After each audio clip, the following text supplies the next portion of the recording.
What's up, guys? I am playing drums for the Montoya Machine April 26th, downtown Minneapolis at the Skyway Theater. Blue Felix is headlining the main stage with Casanatra headlining the second stage. We also have Deratio, Wolf Mask, Bullets and Butterflies, 32 Headshots, obviously Montoya Machine, and a band called Slag is opening the whole thing. Tickets are $10 in advance, $15 at the door. It is all ages, so bring the kiddos. 21 plus to drink. There's going to be a guitar giveaway. There's going to be other art vendors. It's called the Blue Felix Springtime Slaughter.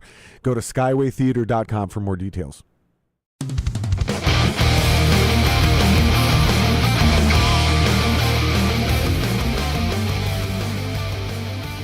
Really don't give a fuck, okay? You're going to lose some people when you don't fall in line. People get offended by that. Yep. Okay? We're similar there. It used to happen on the right, but now it's on the left, which is what's surprising me. Well, I think this is just my spec, because you and I have been friends for quite some time, right? And the political stuff has been in the background the whole time, okay? And I've kind of casually watched, well, not casually, I mean, I've watched, well, casually because I'm not you, but I've watched from afar your political involvement and your shifts and everything with amusement, okay? Because I remember clearly being here, vocalizing my conservative views, and you telling me I had balls for it, and I remember this too. Yeah, no, I remember clearly. You remember clearly. It's like it will never. It is indelibly imprinted on my mind. I was like, wow, dude, right. You got balls, dude, to say this publicly out Say publicly, loud. and right, because I saw this all happening. I know exactly. You were ahead of the curve. Yeah, I knew exactly what the fuck was going on. Right, you were ahead of the curve, and I'm not stroking my dick saying I just saw what was happening. Jason will stroke it for you. Right, and so I appreciate that, and so to see, because at that point in time you were more so aligned with the Democratic Party than the for sure. Right, okay. But you were disillusioned. You were beginning to see there were seeds of disillusionment that I had no need to plant. I was just like lightly watering and being like, for me it actually started back in 2012, but yeah, keep going. Yeah, it started before didn't take, that. Let's just put it this way. It didn't take much for what I was saying to resonate with you. Right. Okay? That much was clear, and I'm not trying to fucking make anybody see what the fuck I'm saying. I just believe what I'm saying is right. Right. Through and through. And you came around to seeing that. I've got friends of mine that are black that now see things the same way that I see it. Yeah. Okay? Because when people fuck you over and rob you, you're right about that in the end when you see it ahead of time. That's what happened. So the system is set up this way.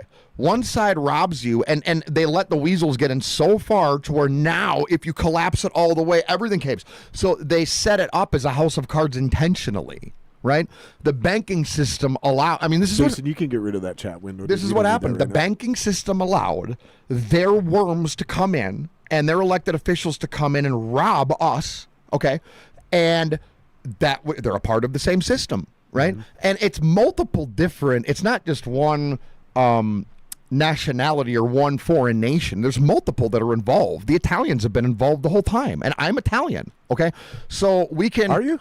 Oh yeah, I'm 10%. I don't think I ever asked you that. I'm 10% Greek and Sicilian, so I go back to the fucking 5 families, right? So like it's all that too, you know. I mean, I go back to the fucking the Israelites and all the Zionists and shit. That's just part of it. I mean, they're Rome and that they've been involved. We're just the military arm of it over here now, is the way I see it, right? And London's the bank, and the church. Oh, I've heard this theory. Yeah, and the church, the Catholic Church, is the priest part, the priesthood, right? And so what happened? Yeah, Rome fell and became a church. And Rome moved over to Constantinople. London and now, fell and became a bank. Right, and the Rothschilds are the bloodline of the church right now. That's why fucking Meghan's over there. We're the military. Correct. We're their muscle. That's why we fucking, that's the way that I see it. Now, and it might not be the case, but that's the way I see it.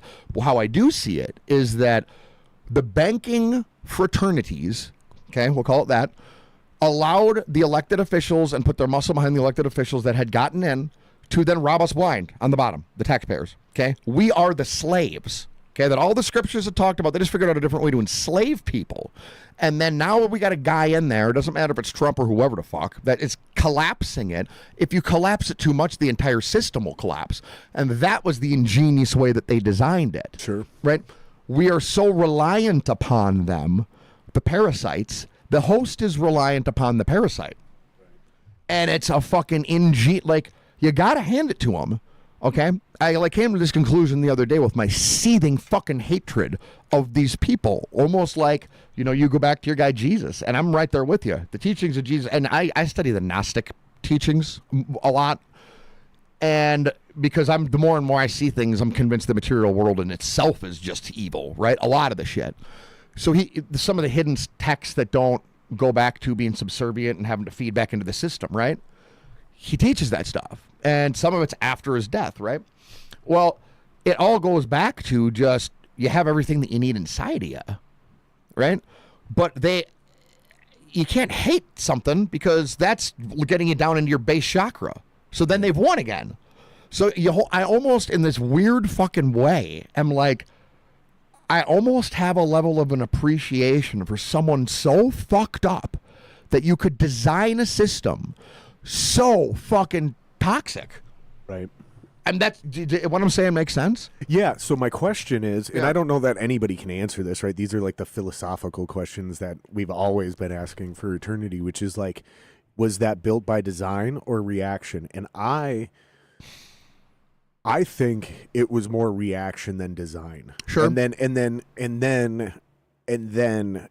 that reaction was refined into a design. I mean, so it was like we tribed up and started getting into larger and larger groups. Sure. Because there was other groups out there that were bad guys. Sure. Well, the problem is once we got into a certain size group, we no longer can relate to everybody in the group. So now, yeah, we're powerful and nobody can fuck with us, but now we have two groups within one group, right? Sure. So we have factions now. We have a team. We have a red and a blue, right? And I'm speed running this, but it seems like, did you ever watch that Chimps documentary on Netflix? It was where the alpha was in for a long period of time. We talk about the same one. Probably, They went and they studied, and there was one alpha that was Chimp around for like Empire or something. Yeah, very fascinating. Yeah. Where the alpha, they figured out the alpha isn't the biggest and strongest one. It's the one who's the best at maintaining relationships.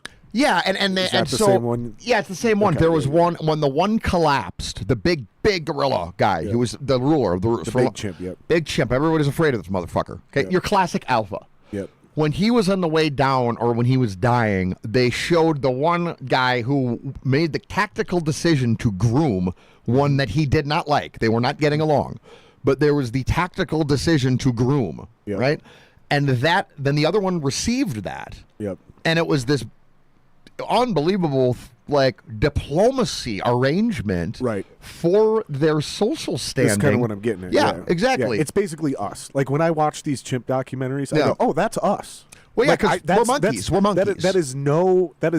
We are no more evolved than the chimps. We're monkeys. We have a way more complex language. We manipulate our environment and we make shit. That is the only difference between us and chimps. It is the exact same thing, at least as far as what I saw. I'm not saying I'm right, and anybody who disagrees is stupid. I think you're onto something. I'm just so these ideas, these like cliches of like those who don't understand history are doomed to repeat it. Okay, yeah, but at the same time, I think it's because we're also chimps and we've never evolved, and that's why we continue to do the same shit. Sure. Whether it's fucking 4000 BC. Whether it's the year Jesus was born or it's 2025, we seem to repeat the same lessons, the same patterns over and over and over again. Every structure, when one society breaks down and another one's built in its spot, eventually that society ends up being the exact same as the one that fell before. So think about this concept, right? So is that by design or is that reactionary? I think it's totally by design. I think it's reactionary. It's part and parcel both, right? So you can't have one without the other, right? It gets designed as a certain thing, okay? But it never ends up how it's designed, right? Ever. No system ends up how it's designed. So the reaction takes the design into something else, right? And that's just how the two are. Vice versa, actually. Yeah, and vice versa, right? It's a mirror effect, right? You're right. And it's always the reflection. Our reality is a reflection of the internal state of the individuals that are participating in it, period, right? We are the projectors of how we internalize our external world and what we see with our irises, right? We internalize what we see, and then we manifest our reality. And the greater the group of people together, the greater the power that group has to affect it, right? So the people up top don't want us doing that at the bottom in general, which is why everything we see, in my opinion, is propaganda. Everything you see from the time you get out of the womb, right? That's the conclusion I've come to. We are programmed completely. You think so? I know. I would almost say I know so at this point. It is intentionally that's done. That's another one. Whereas it's like, are we actually programmed or are we just hackable? I think we're both. We're hackable so easily because we are so want to trust. Okay, the bottom line is that why? Okay, and it's not a dark way of looking at it, but it's just an honest question. Why? I think it's because we're chimps. Exactly. Now here's the thing. The number one, I'm okay. Listen, I have some hustle in me because I've had to in my life, and I will tell you this: the easiest mark is somebody who blindly trusts you. Fair. Okay. So why? here's a The second breakdown you of this, see right? that with people who just need something and want to trust something so bad, of course you'll manipulate them if you are evil. Right. And That's that's the thing is, it's like, it's obvious that we're hackable. right. Because even before the most complex societies ever existed, before any technology existed, we all know that even before a con man existed, which is like the definition of a walking human hacker, right? A con man. We all know basic liars existed. Yes. And we know lying works because that's why people keep doing it. If lying never worked, people would figure out by the time they're 6 years old to quit lying. Right. But if you're good at it, it continues to work, and that's a form of hacking. If I lie to somebody and they buy it, I just hacked you. Well, right, I figured out to correct. manipulate your brain.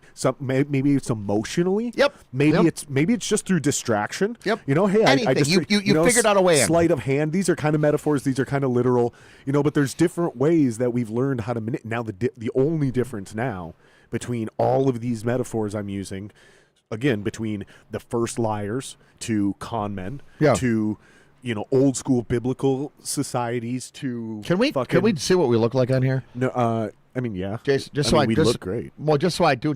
I mean, don't do nothing fucking stupid. There we go. Oh, you look great. Hey, how's it going? Yeah, I There we just go. don't like leaving it up there. Oh, I mean- we're getting that fucking glitchy thing happening again.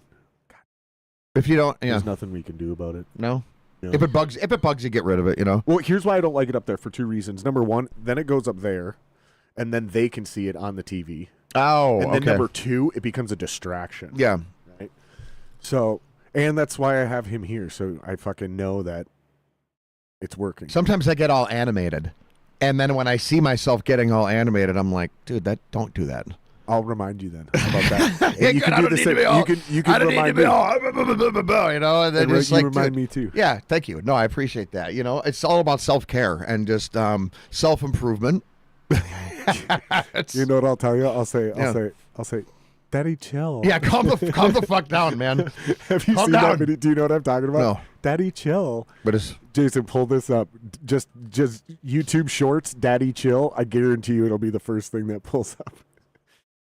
Daddy, chill. So, anyways, to finish my point and give you back the mic is, I think the only difference now versus every other version that we're talking about, right? And like I said, going from the original liar to the con man to like the old school religious oppressive societies to 1940s fucking fascist Germany. whatever. right? Sure, right. To the only difference now is we have literally hacked and put it in numbers and metrics, like in an actual algorithm. It's math now. Yeah. They can calculate a person down to Yeah. an impulse. Dude, They're so good at it now. megahertz. Yeah, Dude, they could. it's so bad, they bro. listen. They've had Yes, the. yes. come on, come on now. The origin. Come on, play man. the first one. Come on, man. I already see where this Leave it shit's up here. Leave it up here. Leave it up here. What are you doing, dude? Pull it up. Oh man. Play it. Yeah.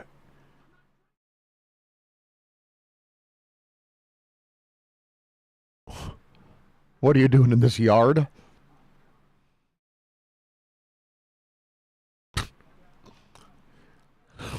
Come on, man. Oh no. Get this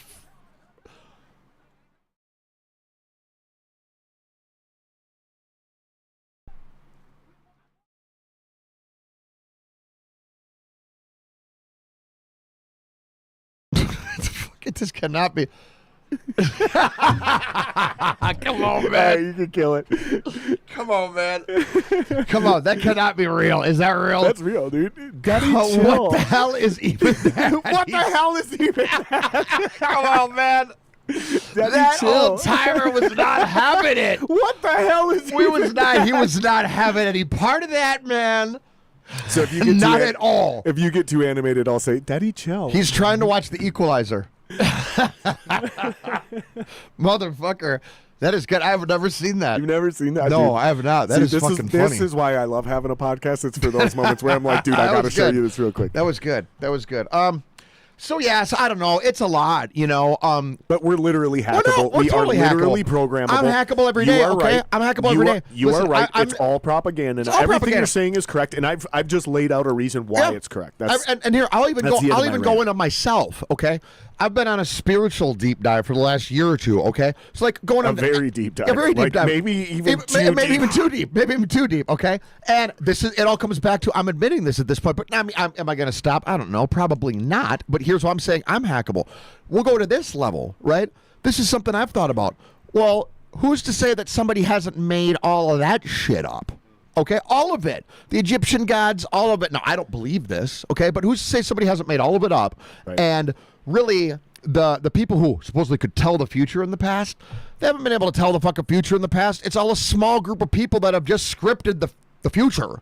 Sure. Just like they say, like the Oh, I predict. see what you're See what I'm saying? It ain't nothing other than people telling us what the fuck is going to happen and us thinking, oh, It's not prophecy, it's script. Correct. Well, that's interesting because they Correct. do call it scripture. Yes. Right? So like exactly. I wonder why. I wonder if Right. I wonder if they're saying it's a script for the future or this is the script because like that's kind of always No, been look, my the theory fact that you about. just said that, I'd never thought of that because here's what they do. Okay, like this is a theory, right? I got to be careful what I say about around Israel. you, Greg, Israel. because I put you on some rabbit No, holes listen, that I no, fucking, that's a I good can't get you out of. scripture because that's what the English language is spell. It's spellcasting. It's all it is spelling, right? So there's shit hidden everywhere in it. Like when the idea is that the church is there to manipulate and squash people, right? So a blessing isn't somebody actually wanting you to be better. It's to be less. Right? So it's all spell casting. That's what spelling is. I don't know if that one's true, Right? but So laughter and slaughter, right? That's why they I mean, these are just a couple examples off the top of my head. That's why they put the S in front of, that's why they make laughter a part of slaughter, so violence is dumbed down in our heads. maybe let's look that one up Right. because I love etymology because I know I've done this before and I've thought I've really fucking been on something Yeah. and then I look it up and I'm like, oh, they coincidentally come from. Like they're spelled Yep. the same, but they actually this one's actually Hebrew, this one's actually French. Yep. And they So- just happen to like end up Earth- in English. That's Earth just and how they heart. work. Earth and heart's another big one. The earth of the element is No, our no, base. no. Look up laughter and slaughter and see if they're even etymology of laughter, etymology of slaughter, and just see if they're even remote. And what I want to see is their origins. Well, like, are they here's both what I'm saying. based in the French language that were based Here's on what I'm something saying. Either similar? way, we use it all the time, right? In our language over in America, westernized, right? And there is an old English language, right? There's a difference in I don't want to look up spellcasting, Jason. Jordan Maxwell, this dude I watch all the time, right? He was the one that got me into I know this that shit. name. I know. And he's fucking a genius in my opinion, right? And he would break all this stuff down, right? There's a difference between being English and British. And True. And Yep. so there's a difference in all this definition. And once you start breaking down language, Yeah, the English that's the country of England on the island of Britain. well, So what? the island of Britain is broken down into 3 distinct countries. Right. Scotland, England, and Wales from north to south in that order. So- and then in totality, that is Britain. And then there's the British Isles. So there used to be also a bunch of fucking small little communities. And then the UK is all of those countries plus Northern Ireland, which they invaded and still own Sure. to this day. But what he's talking about though is what he's talking about is on a spiritual level. No, etymology, not anthology, dude. What is the etymology of each word? And then just pull them up one by one. I just want to see it real quick. So in any event, it's all interesting shit to go down to, but it does come back to, listen, I'm hackable. It is super weird that those 2 words, slaughter and laughter, Well, and so are one letter different. the idea is that it's to dumb down violence, right? in everything, and these little things add up in the subconscious, and the subconscious supposedly. Okay, so this is Old English, German, and English. Okay. Now look up slaughter.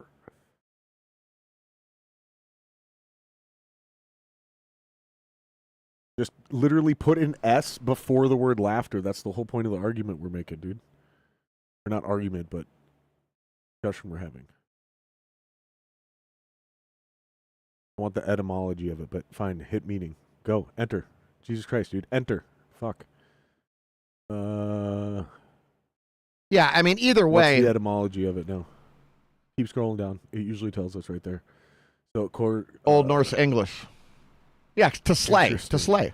Interesting. Now hit back. And let's look at the other one again. Scroll down. Germanic, Old English. And English. Yeah. It's the same. So, but they're not though. They're not though. Either it looks like a coincidence, although you still might end up being right, but just on first glance, it looks like coincidence. Anyway you cut it. Interesting. What I'm saying is that there's enough examples of this, right? And if they're all coincidences, those are pretty fucking happy accidents. And here's what I'll say. Well, English is, specifically American English, is full of those, though. Well, yeah, and that's what I'm saying. So you got to be careful with some But Jared, of that here's the deal. stuff, I don't believe in accidents. I don't believe in coincidences. That's just one of my life principles and foundations. In general, I believe it's all a system. It's all a system. Who do you think's in control of it? I don't know. Something extraterrestrial. Yeah, I believe it's something extraterrestrial. That is a god. I believe that we were seated here. The Anunnaki story, some version of that, a version of that would be something that I would believe in. I believe that aliens have been actively bioengineering us this whole time. 3 different versions of them, would be what I would say. But I think that that's what's been happening the whole time, and that's what the different blood types are in people.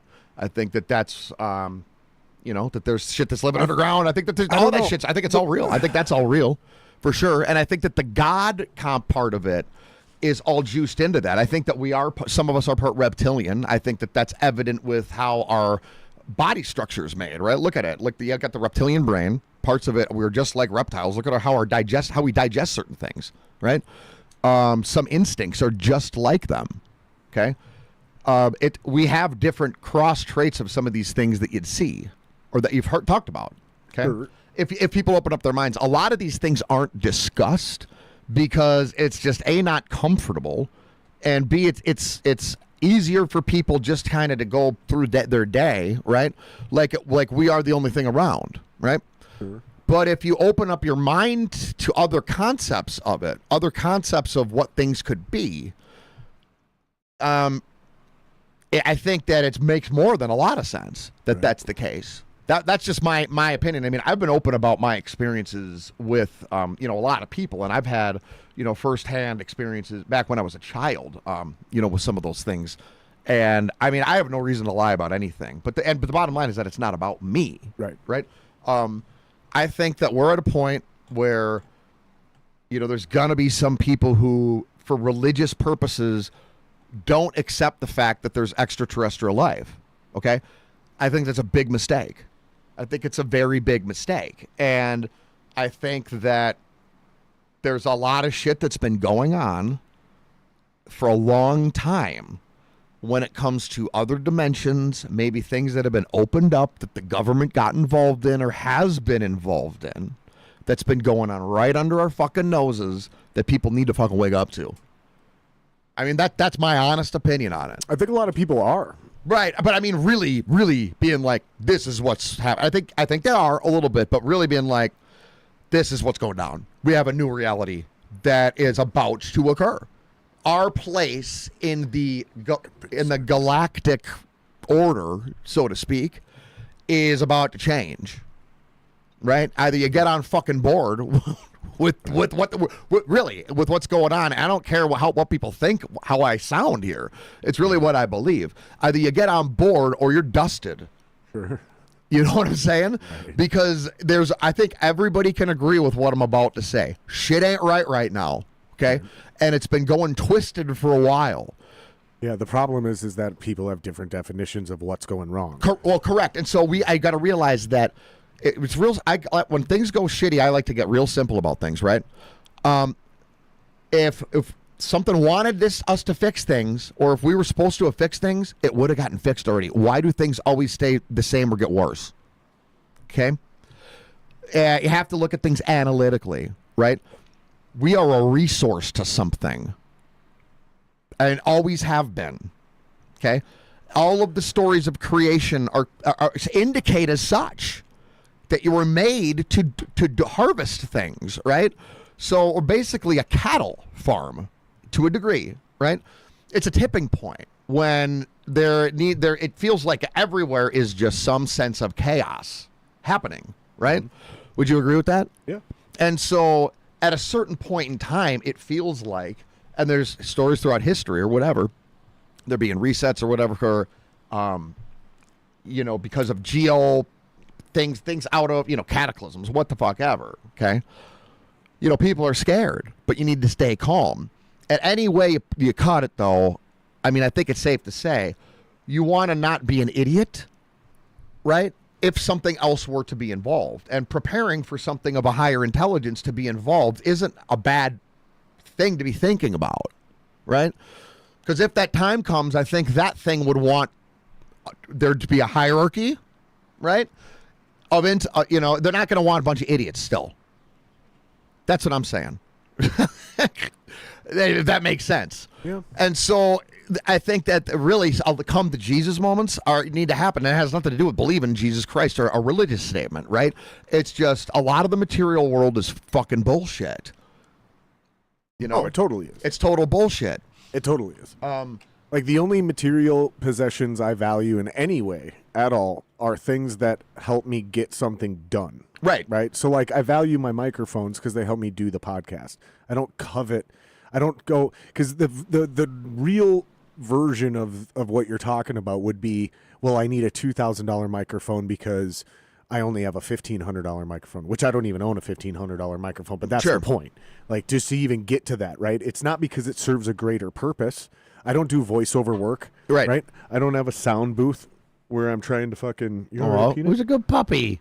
I don't have a sound booth where I need that $2,000 Neumann mic versus this fucking $500 Right. EV, right? Or sometimes, most of the time, even for this podcast, it's $100 fucking Shure SM58. Right.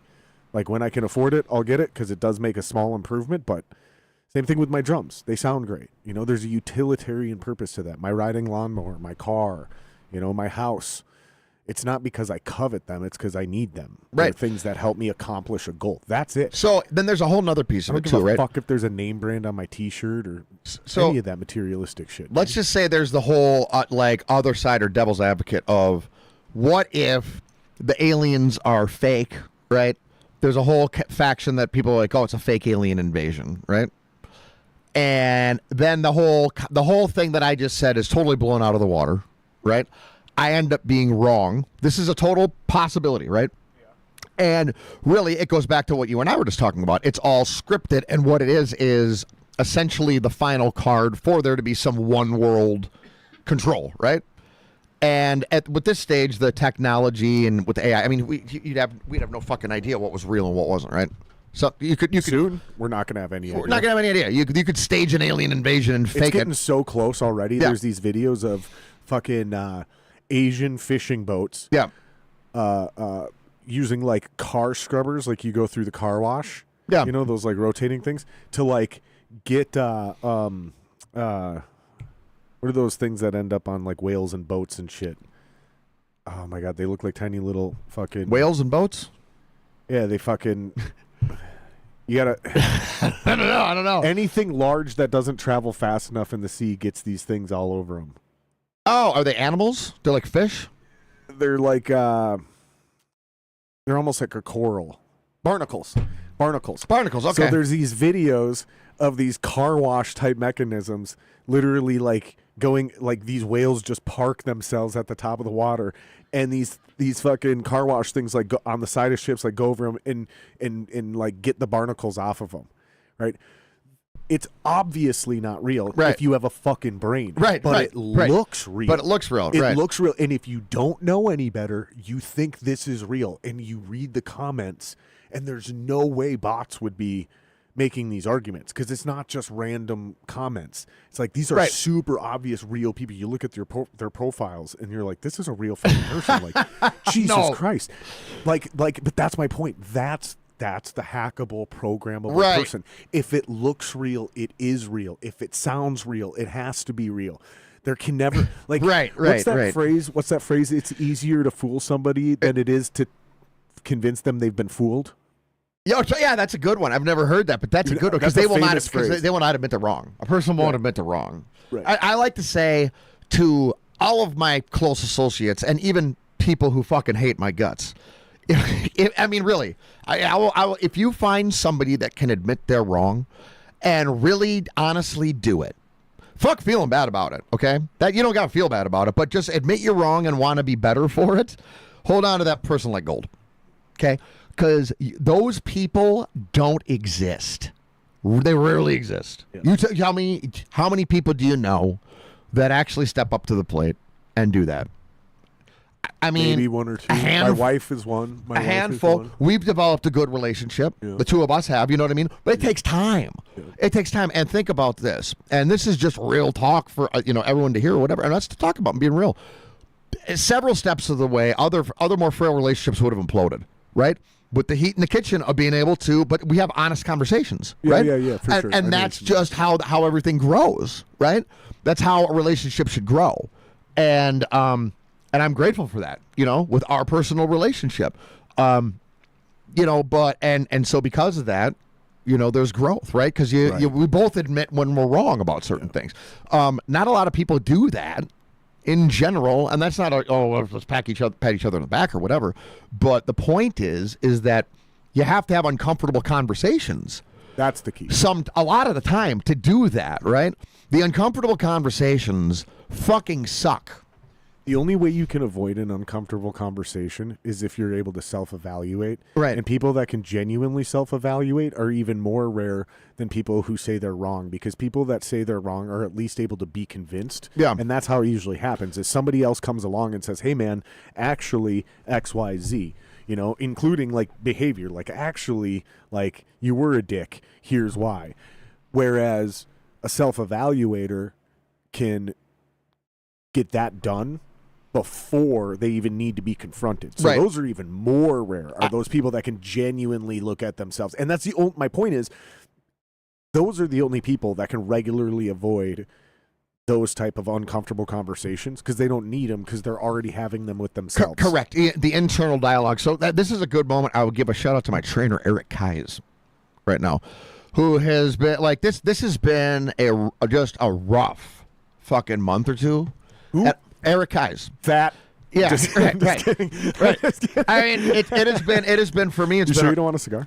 Yeah, I'm good, man. I'm good in the cigar. Thank you, though. It's been a rough month or two for me, man. And so, You still smoke cigs? I don't know. I haven't smoked cigarettes in probably 3 years. Really? Since COVID. Oh, good for you, dude. Yeah, since COVID. So, Let me know if this starts bugging you. No, you're good. You could do that. That's no problem. So,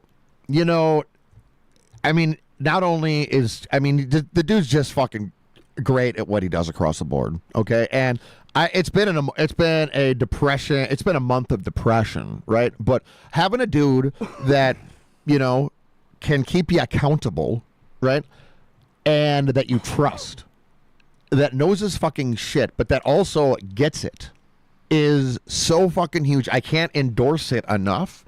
That, I mean, it's huge, because that individual and just how he handles things, and how much I trust what he's saying, and just how much I want to be held accountable to that. I don't want to let that dude down, right? And it drives me nuts, the fact that over the last month, I haven't done what I said that I was going to do, right? So I have to admit that, okay? But I will do that, okay? But I've short-cornered things, but now it's time So what to... did you do? Take one too many days off, cheat on your diet? I didn't for a good week. I wasn't in the gym, right? The whole situation with just make up some excuses losing, for yourself? Well, no, I was honest about why, right? I was honest about why. We had a member change in White Crosses, and that was just really tough on me. The whole situation was just tough, right? We can get into a little bit of that because Well, it's a good transition. yeah, it's a good segue. transition, right? And I have nothing but good things to say about all that we can get into, right? But it was tough on me emotionally, right? Right. It always is. And it was just not what I thought was going to happen, type of thing, and just a bummer, man. It was just a bummer, is what I can say about it. And I wasn't prepared for that because I've toughened myself up, and it combined with me getting laid off of my job. Okay, couple things happened at one time that I wasn't as strong as what I thought I was to handle that shit. Okay, and so I wasn't in the gym. You know, the diet hasn't really, well, it never really has been dialed in completely, but it hasn't suffered completely. But I was before for the last handful of months or whatever, just on it. So the bottom line, though, is that I was slipping. And I have to be held accountable to that, you know? And so having, all that I could say is that it's a heavy, heavy endorsement for what Eric does, okay? And, yeah, it was just, now I'm coming out of it on the other end. It's like, listen, there's only so much you can control. But what you can control is being a fucking beast every fucking day. Like, that's what you can do. You can't control these outside. You got to wake up. You got to handle your shit, right? Have to do it.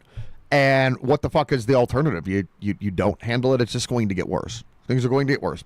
Yeah, I was just kind of saying something similar when Jason and I were getting ready for the podcast. I was like, you know, I've made these excuses for myself to not get certain things done. And even if they're valid excuses, like the shit still has to get done. Yeah, correct. And it's like, and I just like, I lean on them like crutches sometimes because it's easier than just fucking admitting that I'm being a pussy. No, totally. You know? I listen. I'm right there with you. I'm right there with you. It was almost the exact same. Listen, thing. I'm right there with you, bro. If I'm being real about myself, Like, yeah, I threw out my back, but I still got to get that shit done. Hey, like I should have had, you know, if you want to call it some type of book written a long time ago. It's been on my mind. Here's why: because it's been on my mind.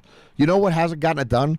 Just pure fucking procrastination. Right. I mean, that's being honest. If I'm being honest about that, that's unacceptable, right? It's just unacceptable because I don't know. Tomorrow's not guaranteed. Okay, I mean, so there's deeper issues here than start getting uncovered. Why am I not doing it? Right? There's weaknesses here. Okay, that you start to see, and I'm like, oh, I don't like that. You got to kind of handle that. Is what I start to realize. You know, when the tough situations occur. I mean, it's just it's interesting when you stop blaming. I refuse to blame anybody else for the shit that goes on in my world. Okay. Right. That was the secret to getting to a point of like, I mean, it's horrifying sometimes what you see, right? Because you're on the hook every time, but the victories are gratifying. Sure. They're fucking gratifying. When you come out, when your instinct is right, that's a good thing. Right. That's a good situation, right? So, it's been great working with him. Yeah. Yeah. Yeah, I'm definitely doing it. I just got some shit I got to get sorted out first before I can start adding more things in. I got to be very careful about the time and money I spend and where I spend it. No, yes. And it's priorities is what it ends up boiling down to. And it's like, okay, so I want to bring this up in the priority list. I want to make this a higher priority. And that's fine. But it's not always as easy as just, okay, we're doing it tomorrow. Like sometimes it's like, all right, well, I got to finish this, and then I'll have that time and that money where I can actually do it the right way. Right. Because I've learned about myself, like, okay, hold yourself accountable to everything. Yeah. Almost every single time I fail something, it's because I'm being stretched too thin. Because I've overextended myself. Sure. And so that's not anybody else's fault except for me not being willing to say no, or me not being smarter with my time. Sure. Right. So then I allow myself to get bogged down, or get like, oh, an investment came by. Oh, I need $5,000. I don't have fucking $5,000. Right. Why don't I have $5,000? Because fucking 5 years. I mean, I'm not talking literal, but this is a great analogy. But 5 years ago, I spent $5,000 on some dumb shit, and now I got $5,000 worth of credit card debt I got to pay off. I got to pay that off before I can get. That's the shit I'm talking about, right? Now, that's more of a generic analogy that everybody can relate to, but I've literally done that in my 20s. Yep. Right? So I've done that one specifically, but it's just so easy and so difficult on the flip side to be like, well, what could I be doing better? You know, and I'm constantly doing that to myself. That's why I'm always fucking depressed, dude, because I'm so hard on myself. And that's why I'm such a dick all the time, is because I've lost patience, and that's what I got to work on, and that's what I got to be better, because a lot of my negative interactions with people, it's just because I've lost my patience with that person or that subject, Sure. and I'm just fed up. You've just had it. You've had it up to your red neck. And even if I'm right, I get it. I'm not handling it the best way. I could probably handle this better. And I have changed a lot of people's minds on shit. So it is not one of those things where there's reason to ever talk about it. Here's a way that I have started to look at. I just got to be better. Here's the way I've started to look at things. And it's helped. I think it's helped my personal relationships with people tremendously. Okay. Is a little while back, and I just kind of adopted this. Maybe you'll see if you can tell. I kind of gave up the concept that maybe I'm ever right about anything. Okay. Yeah. I don't know if I've ever been right about anything, but I also, same concept applies. Other people shouldn't be so sure about themselves either, right? That's the whole principle of kind of the belief system that I've started to adopt, right? With everything. And it's like, listen, it's a wobbly fucking, situation that we're in, and I think everybody should have their eyes open. That's all. And when you start to look at things that way, a whole sense of respect for everyone comes around, is where it's at. Like I'm not saying that I'm right about everything, but why should everybody be so sure about that? Right. You know what I mean? Like, whoa. Quit pointing the barrels at me here. I'm not trying to be right, right? In fact, I wish I wasn't right about a lot of this stuff. You know what I'm saying? The interpersonal relationships with people seem to have gotten better in general. Because it's more of a 30,000-foot view approach, I guess, is a way of putting it.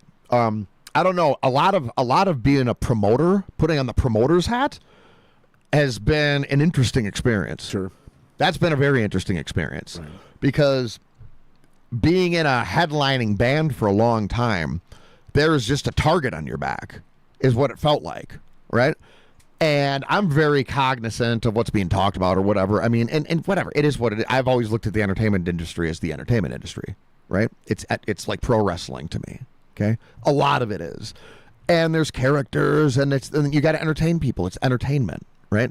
That's kind of, it's rock and roll, right? Let's have a good time and not take everything so fucking seriously, but let your talent shine out, right? That's the way a lot of people that don't really, took a lot of that, not so, whatever.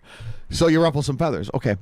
Now I'm just like older, right? And I'm not in the band, right? So I'm trying to progress something that my band's a part of, but you're working with everybody and you're kind of seeing how everybody else works, right? And you're dealing with venues or whatever, and you're kind of dealing with everything, right?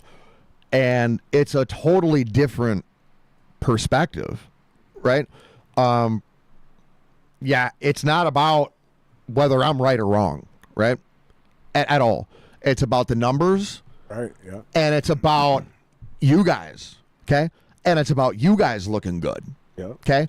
Now, I will say this. I've done it long enough to kind of have an idea as to what gets the numbers to look good. You know what I'm saying? So my input, I think, is helpful for sure, or whatever, but I just want everyone to succeed at this point. And with your guys' success comes mine. Right. It's not and I understand I contribute to the competition big time, over the years. And a lot of times I was very toxic with it. I understand that wholeheartedly. And I don't blame it on anything. But I was a raging drug addict and alcoholic. But that was all part of it. And that was all, I loved every second of a lot of it. So, but now that's not the case. I'm cleaned up. And, we have to work together, but it's all about the band that you're in right now. I want to see you guys look fucking great, in a couple 3 weeks. And fucking Wally, Bullets and Butterflies. Like it's developing into a very nice looking main stage, right? They just had a fucking killer show out at Treasure Island. Yeah. That looked fucking great. And so, then you have Jake and those guys. I mean, I've never seen him not put on a good show, and he's coming in on a heater. So, I mean, I know he's got a point to prove. I mean, as do I. I'm an old motherfucker, and fuck, I get up there and I got a motherfucking point to prove. Yep. I mean, that's why you still do it, right? So, it's gonna be good, and it's gonna be really good. It's been fun to now. I hope that the people come out. Yeah, that's the key, right? For it. And I feel like it's to me, and I can't say this enough. To me, it feels like more of the same. And I'm not talking about this show specifically. I'm talking in general. And if I happen to touch on nerves about this show for some band on the bill, it's a coincidence. I'm not talking about you. I swear to God, this is a broader thing. But I feel like as I'm entering the scene on a different end of the spectrum, not being a main booker and promoter, but being in a band again, trying to put bills together again.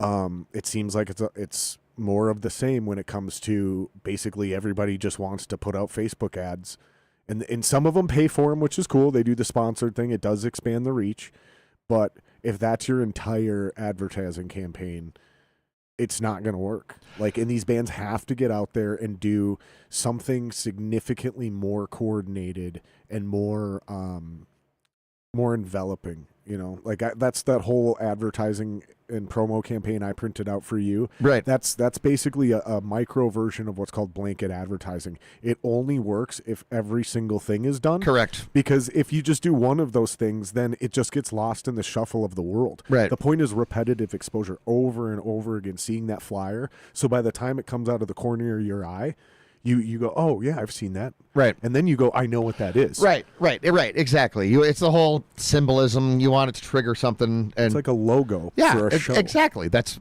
exactly what you want.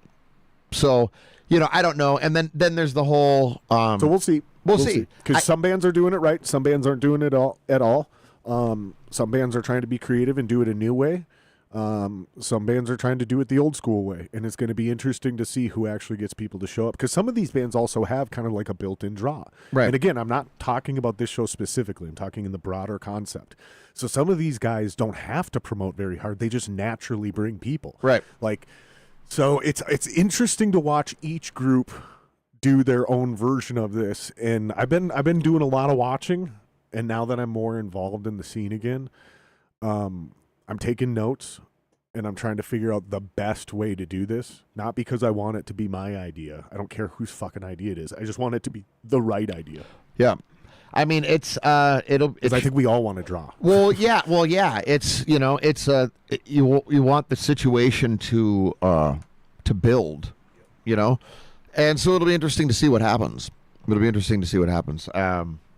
With it, but I mean, we got a couple 3 weeks out from it, and I think that I'm excited about the possibilities of some other spots. I know that we're talking with the red carpet coming up pretty quick. About I got something booked up there, not in the main room. I'm doing the small room first, because especially up there for my band.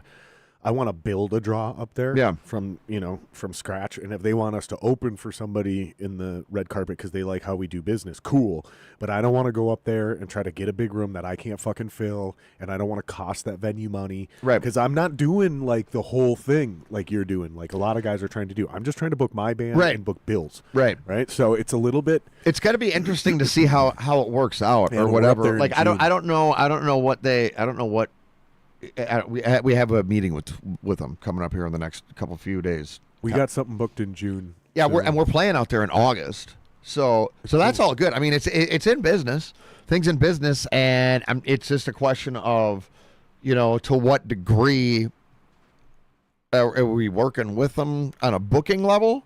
Right. Moving forward. Like, what is the relationship? What's the relationship, See, right? And that's an important thing, is what are our roles? What am I supposed to do? What are you supposed to do? I mean, are they going to want, because I mean, it could turn into a relatively serious negotiation where it's like, do you want, me and Tempest to help you fill, X amount of dates in the room? I mean, whatever, who fucking knows, right? And what would that look like, right? I have, an idea of, I would like to establish that as some type of outpost, right? to be able to bring bands, to be able to bring my band out there, and to be able to bring some fucking other types of genres out there, right? It's not that far away. And during the school year, you can, if you effectively market, you can draw. Right. Okay? That's an active audience, right? Those are active people that are out doing shit, okay? That like live music. This is a college town. Yep. Okay? It's easy pickings for entertainment, right? I can do something with that. And that's what I would like to put our bands in front of. It's not that far away, right? So it's a question of trying to work something out and sell that whole thing, right? Then there's the whole national angle. Like, you want to get in the national game, we can talk about that and fucking talent buying. Somebody has to do it, okay? Right. It's a huge hole right now, okay? I see a problem there. Now, I have people that have money, but they're not interested in rock music, right? As far as buying, right? Right. They would be more interested in other things, right? Hip hop, etc., whatever. And hip hop, EDM, all that correct, type of right? shit. It would not the rock game, okay? Not at this level. It's not. That's just not it. But if somebody was interested in that, I mean, packages like Spine Shank and fucking Drowning Pool, right? Right. They should be coming to Minneapolis. No, the reason they're not is because nobody's bid on it. Okay? Well, it's because they don't know how to make their money back on it. That's why there's no place to put it, and nobody's bid on it, man. Right. There ain't nobody doing it. Like, there's no Bobby Olson's left. We fucking ran. Son of a bitch. People ran his ass out of town. Forgot to turn your phone off. Here, we'll put it right there. Is he out of town? Well, no. Listen. I love Bobby. Okay, and so this is my opinion. Okay, I think everybody was fucking way too mouthy about him. Oh, he's just pay for play. But that Leo, listen, man, the guy brought in fucking great shows.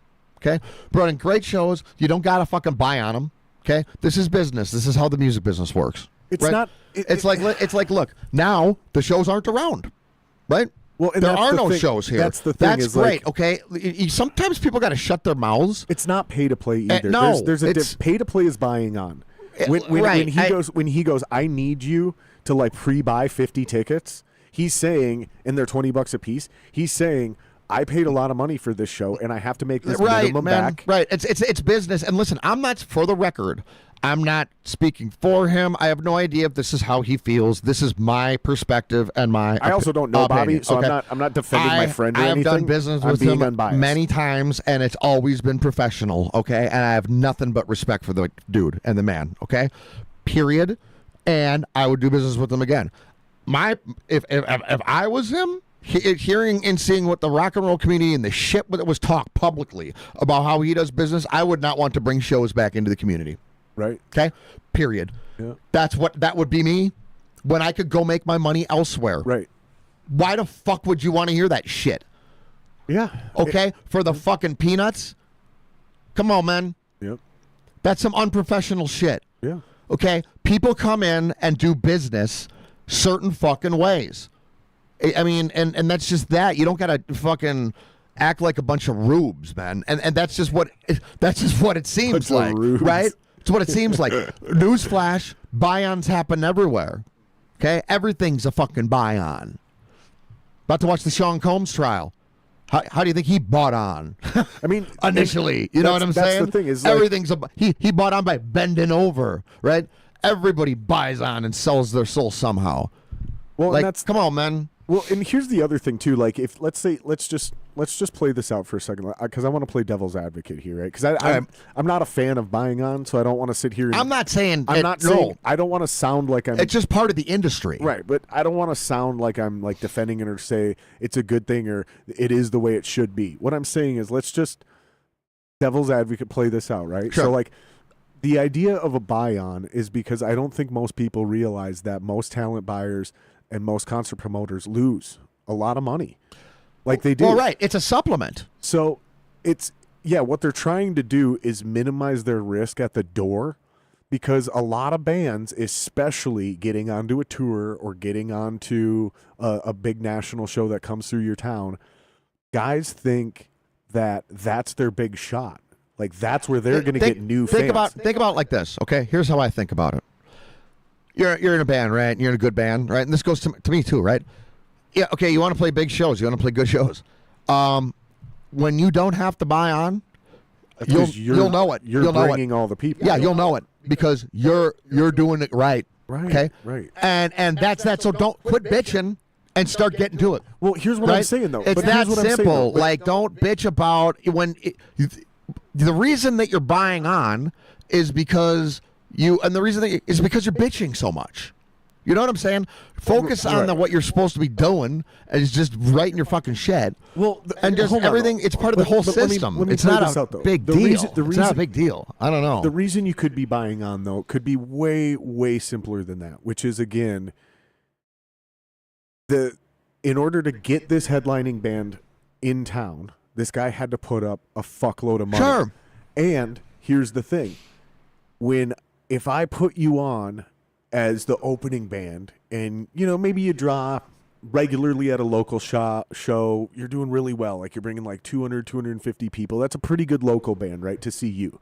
But we're doing it. But here's the thing. Now we're doing it at the Myth, right?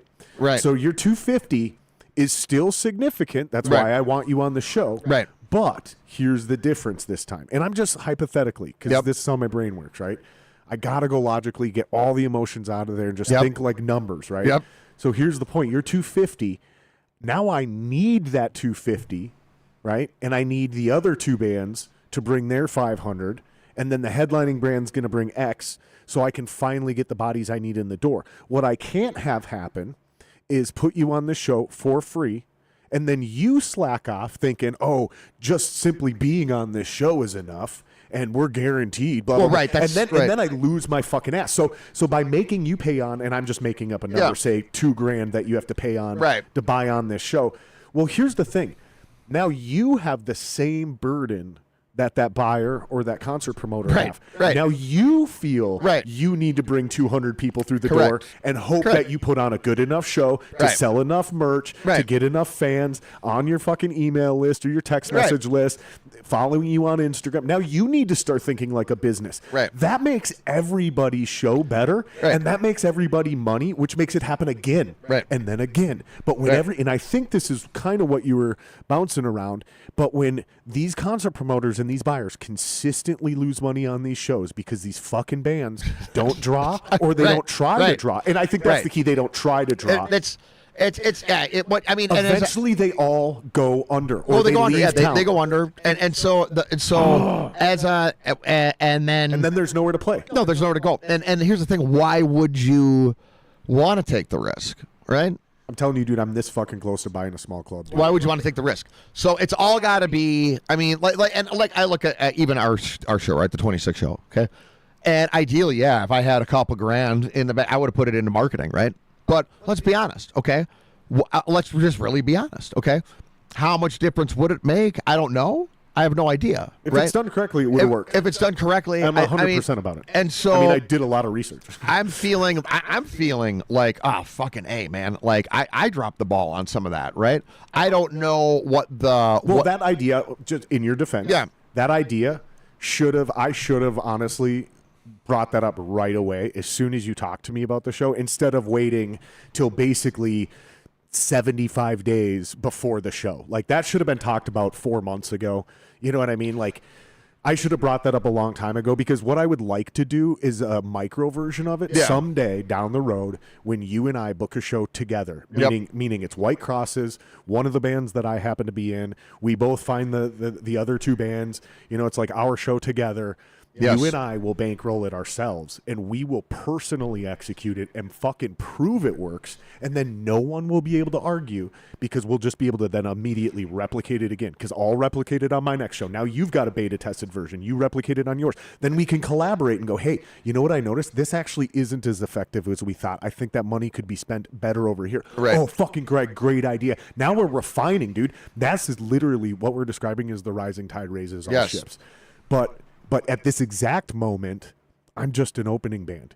You've got a bunch of fucking plates you're spinning, and we're trying to coordinate 8 bands to do this beautiful, epic campaign. It's never going to happen. Right. Not that late in the game. Right. No.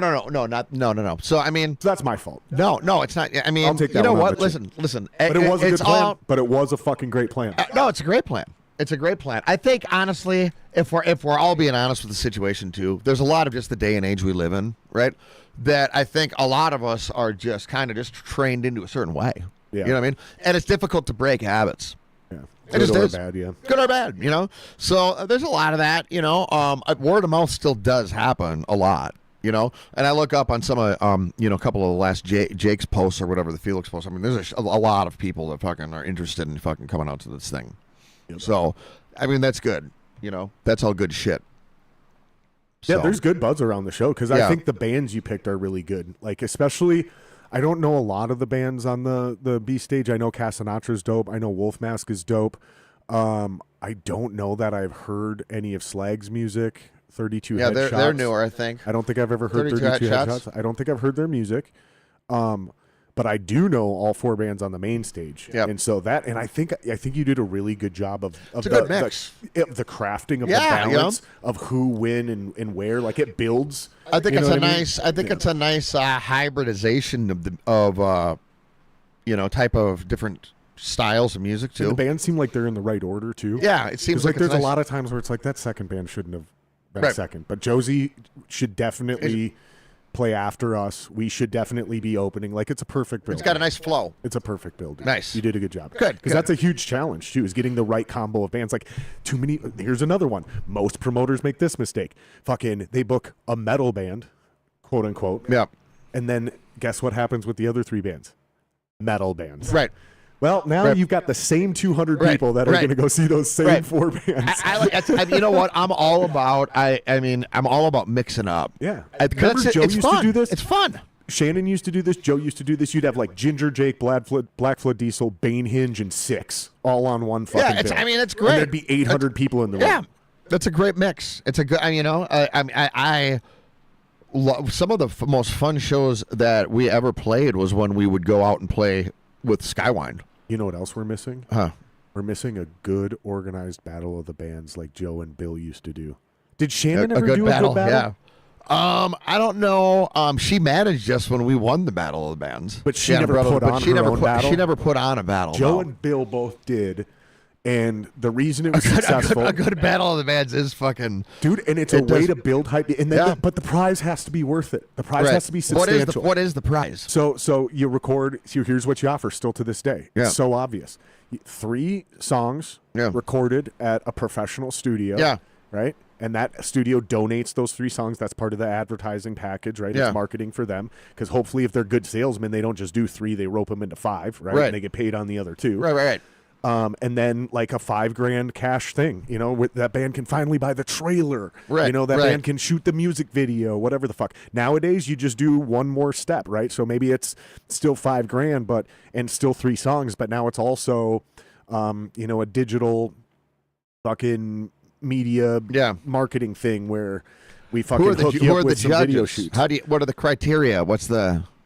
What do you think? Because I think it's pretty obvious. You just pick people you trust that aren't in the battle, you know? Right.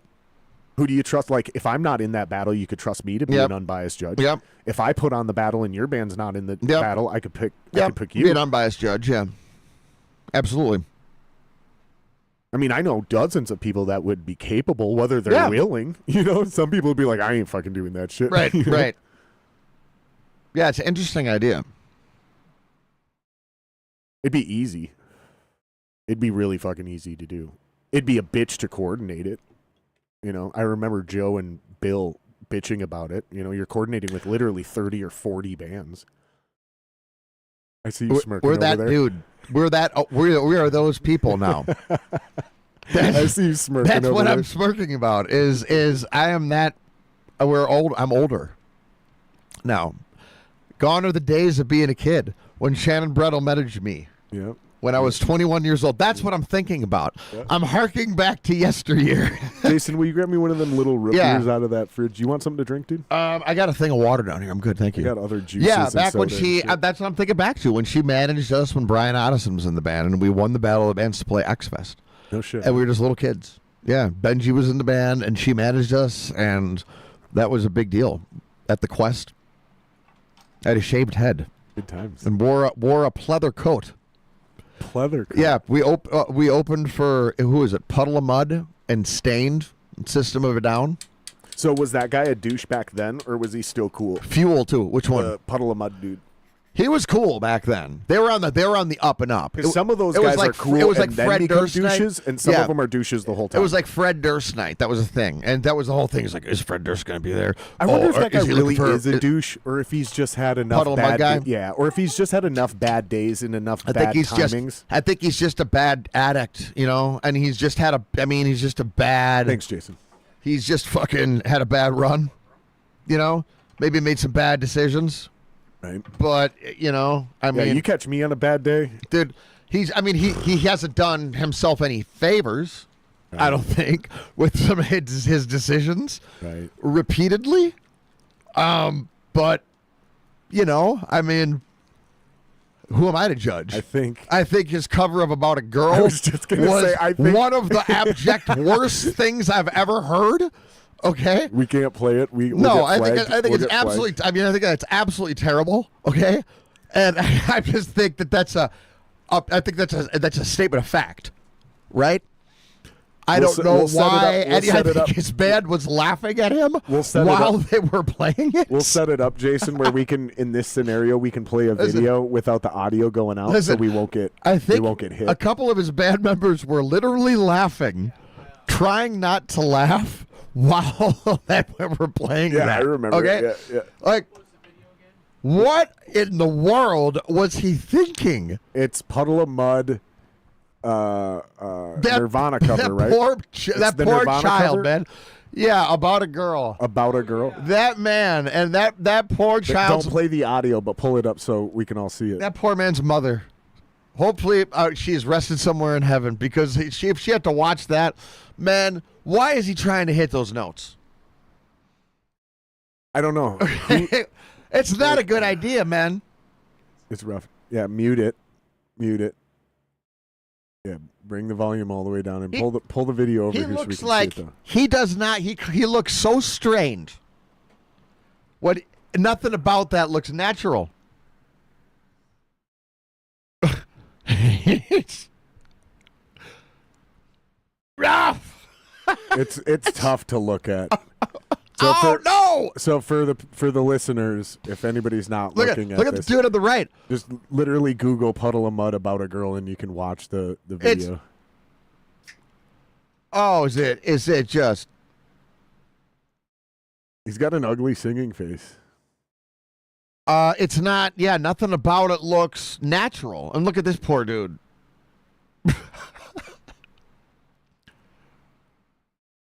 That guy on It's not. It's the guy on his right is trying not to laugh. Here's the thing. It shouldn't be that difficult. Look at him. He is smirking over there, though. You can see him. Yeah, he's smiling now. He's trying so hard not to literally laugh. So I can't. Do you man. think he's just like undisciplined in his vocals, or do you think he's high or drunk here? I think it's probably a combination of both. Because he was a pretty good singer back in the day, right? I don't know. I really honestly couldn't tell you. I think that he wrote. I think they had some catchy tunes, but I don't know. Looking at this, if he was ever a good singer, that's a pretty serious fall from grace. That's a fall from grace, because that person is not a good singer. That video that's awful. That video should be very inspiring for guys who can't kill it every night. Man. You know who else is like that, bro? And listen, Anthony I'm not Kiedis. saying I know what I'm talking about. Have you ever seen Anthony Kiedis live? Anthony Kiedis can be tough. Yeah, There's certain nights he's perfect, and then there's other nights he's way off. Yeah. So that should be very inspiring for guys who aren't consistent. Like, you can still make it. Oh, absolutely, You absolutely. can still do it. And look, I mean, the extra level of however much those guys do. There's a lot to it there or whatever. But at the same time, you can kind of tell when somebody's just straining their ass off, right? like And that. it just don't look. You can see that. You can see it. And listen, Anthony Kiedis was the first to admit, if you watch their old documentaries, he didn't know what the fuck he was doing. He had no idea how to sing. Right. It was embarrassing for him to try. Yep. So he's not a natural, like Mike Patton is a vocalist. Right. Okay. There ain't nothing unnatural about watching that man Right. do his thing. Right. total difference in what we're talking about, right? Yep. Have you seen Mike Patton's fucking cover of is it Easy? Easy's great, yeah. Have you seen that or heard it? I've heard it, yeah. Faith No More one, yeah. Yeah. Is it Faith No More or is it just Mike Patton? Faith No More Not that it does matters. Easy. Yeah, Is it? Okay. it's on one of their albums, I believe. Okay. Yeah. Okay. Fucking brilliant song, dude. Yeah, I like their version way better than the original. I was on a Faith No More kick last week. King for a Day, Fool for a Lifetime. Fucking, I mean, they have so many good songs. That band is so fucking good. Dude, Mike Patton is one of maybe the most underrated vocalists of all time. You know what? He's not underrated to fans of his. You know what I mean? But I know what He's never brought up in the discussions. In like the mainstream first wave of I know what you're saying. He deserves more respect, and in my mind, he gets better with time. He should be He should be brought up as often as Maynard James Keenan is. I think he's better. Yeah, I do too. He should be, but he should be in the same breath. Yeah, he's not brought up as often. No, he isn't. When those conversations happen. And he should be, because I agree. Yep. I do think he's better than Maynard James Keenan. He's more dynamic, and that's why. Yep. Because I think Maynard James Keenan has what I would call a perfect voice. I think everything he does is elite. Yeah. But I think Patton is just so much more dynamic in his range and as an ability.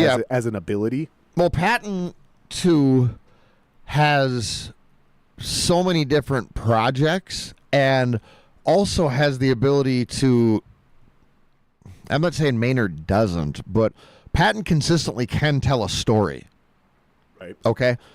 It's been a long time since I have heard Maynard try to tell a story, and for me, that's a big deal. I mean, he does, but it's so poetic and obscure, right. It's hard to follow. I'm talking like I'll be able to tell a fucking story if you need to, right, in a fucking song or whatever. Like Patton, to me, and he has several different projects, right, that he can do it in, like fucking, what is that, Peeping Tom. That's a good one, right? Where he works at the. I don't think I've heard that. Yeah, you have. I gotta get my mojo running, engine humming. Don't I? You fucking heard it. You've definitely heard it. Pull it up. Roll it up and smoke it again. What's it called? Peeping Tom. Peeping Tom. The song's called Mojo. It's fucking awesome. Mojo by Peeping Tom. Yeah. Mojo by Peeping Tom. Yeah, it's fucking awesome. I want to hear it. Yeah. You're probably right. I probably have heard it, but it's. If you haven't, then fucking you're gonna love it. I think. If I haven't, I'm gonna feel real bad about this myself. album. Is fucking phenomenal, right? So he's got range. Yeah. Did you find it, Jason? Okay, bring it up here and play it. Just a few seconds of it. Like go into like the chorus or something. Yeah, it's fine. Let that play on mute. Fucking commercials. I gotta get YouTube Premium, dude. I just don't want to pay by myself. Like I want to get in on a group because I know a lot of people have done that. You get like 6 people. Yep. You get like 6 people. It ends up being like $3 a month. No more fucking commercials. Yep. Yeah, go into like. Is this it? Does this look right, dude? I don't know. I've never seen the video. I don't think. Yeah. Here we go. Yeah. That's him. Yeah. Yep. This is it. But get through to me. The song rules. It's my party, but I'm waiting for someone to start it. All right, kill it before we get flagged. Yeah. We're probably already going to get flagged, but. That fucking song rules. Interesting. Gotta get my mojo I feel running, like I've seen that video. engine humming, don't I? I feel Roll it up and smoke it again. Yeah, I think you're right. Fucking that 'Cause tune that rules, video- man. that video Now I'm seems gonna familiar. jam that fucking shit on the way home. It's a vibe. It's a vibe. That's a good one, That guy's great, man. That's what I'm saying is that I love Maynard, but Maynard can't do that. That just and Patton can do that. You know what I mean? It's like, dude. Now he does work with, I think that's a dude from Gorillaz, Dan the Automator. Sure. Who's fucking awesome, right? Like Gorillaz is pretty fucking cool. What other singers do you think are like that out there that like should be brought up in the elite conversation, but for some reason, most of the time, not all the time, because if any of their fans are in there, they'll always bring them up. Sure. Right? Like, are we talking like just underrated guys that just, like I said, like a Mike Patton, right? Who Sure. should be brought up more when talked about the great vocalists of the world. Not even just in metal, but they just like in general? yeah, but they just for some reason slide under the radar, and who cares why? I'm not trying to. You know, get I sidetracked, think like who's another one that you can think of? I mean, I don't know if you want to say slide under the. Well, I don't know. I think you can look at the catalog of, if we're talking of all time, right? Greats of all time. I think or even just recent. It doesn't matter. I'm not going to constrict you. Yeah, Whatever you want. I guess here's what I'm saying Whatever is you want. just in kind of a. Here's the first thing that comes to mind: Scott Weiland. Okay. Sure. Yeah, that's a great one. Yeah, Yep, Scott yep, Weiland is yep. here's the first thing that comes to mind, and Sure, here's yep. why. I guess here's why. In the pantheon of great vocalists, right? He's typically put into this like misunderstood grunge guy that was a drug addict, Sure, right? yep. That what started off as one thing in this grunge thing, and then ended up in this artsy thing, right? And maybe did this whatever misunderstood, right? But if you really dissect his vocal parts, all the songs that he wrote, right? The different eras of Stone Temple Pilots, and then even into Velvet Revolver, Yep. and him as a frontman, you can make the case that Scott Weiland is right up there with the great frontmen of all time and the great songwriters of all time, right? If you break down how that guy was able to write. I think you could actually put two other grunge singers in there too, Eddie Vedder and Chris Cornell. I mean, yeah. Chris yeah. Cornell probably gets brought up more than all three of those. Chris Cornell He was gets ridiculous. brought up quite a bit, He gets especially once he did the Audio Slave shit. Yep. Then people were like, that's when he really hit the next trajectory Yeah. in his career. But I think you could say the same argument about all three of those guys, that they should be brought up more when you're talking about great vocalists. It's an Specifically amazing Eddie Vedder, actually. It's an amazing era. Holy shit, you really did bring a Yeah, lot of water. I'm like, I used to do that. well, it's so cheap. I should probably do it again. It's so cheap. Compared to anything else, it's cheap. I mean, and I'm just like, A gallon of water whatever. is no longer cheap, I knew, but it's here's cheaper the than thing. everything else. I knew that fucking, we'd be smoking a little weed, and I knew that we'd be talking a lot. So why not come prepared? Dude, yeah, when I was singing, I drank a lot of water, dude. Which I probably should do that again now. Yeah. Eddie Vedder. Pearl Jam was my Great, first big great. influence. Oh, you know who's another First big one. That dude from what's the fucking name of the band that sang Mr. Jones? Oh, Adam Duritz. Adam Duritz from Counting Crows. Yeah, That he dude's fucking dated great, too. Jennifer Aniston for a while. Wrote the song "Long December" about her. Switching genres. The smell of hospitals in winter. You know, another one I'll throw up there. No, in fact, I'll probably lose a lot of street cred here, but I don't give a fuck because I think my opinions are sound and I think I have good taste. Right. And I think I know talent. It's fine. Dude, this We're not you might laugh. You might laugh, but Darius Rucker. No, I think he's He's a surprisingly elite level vocalist. When he switched genres and did country, and he's still super legit. That's when I was like, wow, this guy's insanely good, dude. I seen him live once and I was blown away. That man there's something about vocal tone, okay? That dude has vocal tone that is unmatchable on the low end. You know what I'm saying? And he can sing. So it's like, hey. What was the first band he was in? Hootie and the Blowfish? Hootie. People still call him Hootie. Hootie. Hey, Hootie. Yeah. I love the movie Jerry Maguire where Cuba Gooding Jr. He's Rod Tidwell, the athlete, and these kids come up to him and it's like, can I get your autograph, Hootie? I forgot about that. He goes, I am not a Hootie. He's really good too. Yep. He's phenomenal. Speaking of great vocalists, dude, I'm excited to see fucking Casanatra, dude. Oh, 'Cause yeah. Locally, I think Dennis Asher's one of my favorite vocalists. They in are town. so awesome. I think he's awesome. I was at their rehearsal the other night. I went to their practice the other night. Really? They let me go over there, yeah, to just go chill, and it was fucking awesome. Those That's dudes, dope. yeah, those dudes are fucking awesome. Their music is awesome. That's gonna be fucking. That's like the icing on the cake. Yeah, Dude, I'm super. So we're doing something with them. It's gonna be kind of cool. So we're doing the April thing, right? Yeah.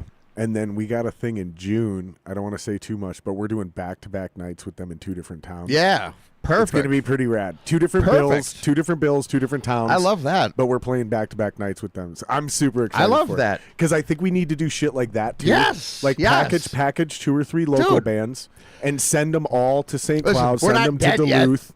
Dude, I think We're not 'cause dead if we're yet. trying to rebuild the scene, Yes. it should not necessarily be every band for themselves. No. Right? No. 'Cause, No. like, There's and I'm got not to trying be. to There get has all to be. cheesy. No. Listen. There has to be a sense of collective. Right. There And- has and- to be. Right. You're Although- trying to build a scene. There Not has just, to be, but there also within that collective, right? There has to be a healthy sense of competition, almost. Right. Okay.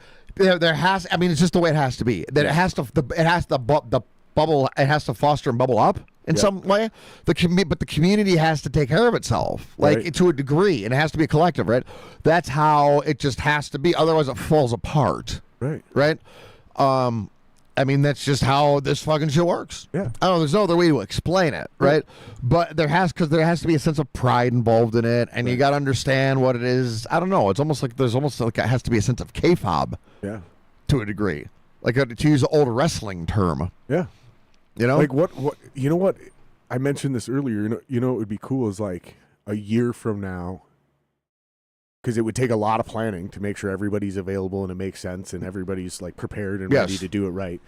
Like me, you, and Josie's band do like a 3-nighter. Yeah. Like a fucking Friday, Saturday, Sunday. We do like a fucking like a Mankato, a Minneapolis, and a St. Cloud. And the Sunday one in St. Cloud's like an all ages or whatever the fuck. You know what I mean? Just something, whatever, like shit like that, dude. And fucking then get fucking 2-3 other bands to turn around and do the exact same thing in the exact same towns the next weekend. Yep. You know what I mean? Yeah. And then you just start building this tradition, this scene, this culture, this like, because then when people know something is going to happen, they can start planning around it. It can be part of their summer. It can be part of their fall. This is what we do over the winter because there's no big tours coming through town in Minnesota because of all the snow. This is still fucking true to this day, you guys. Right. There's not a lot of big tours that come through town in the middle of the fucking winter. Right. Not like it is in the summertime. So bands should be putting together their own special little packages. Let's go fucking pop around the region in the state. Let's put our own little, not a tour package, but like a little weekend warrior package. Right. You know, these 3 bands to fucking throw down for the weekend. It'd be awesome, dude. And then you can share your fucking promo budgets. You can share a lot, dude. You can fucking... I don't know. I'm just spitballing, but I think it's a good idea. I feel you, man. Yeah.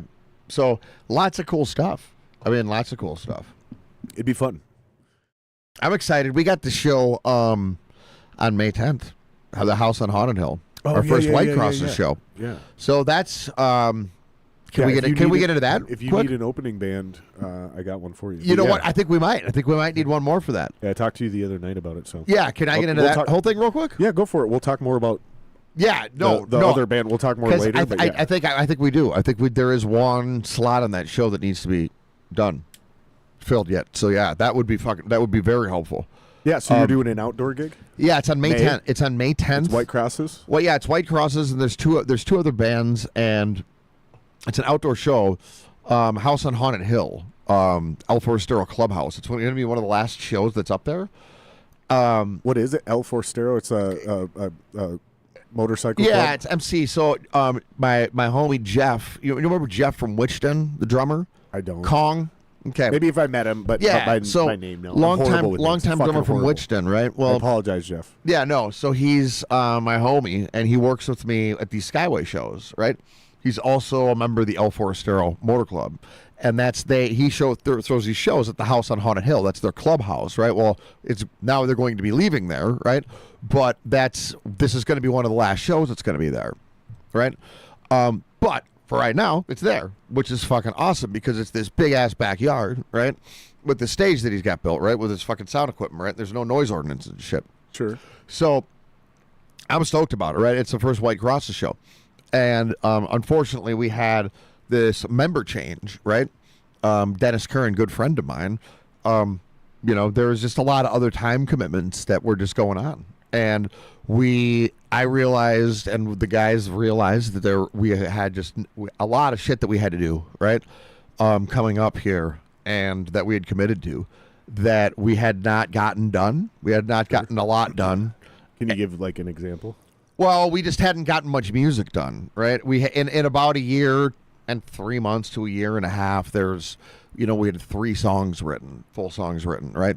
And it was just, there were other commitments, right, that were in place of what we had needed to be doing, I guess. And I had kind of slipped on time had slipped by. Let's just put it that way, right? And so, it was just in the best interest of how everything moving forward that this whole change happened, right?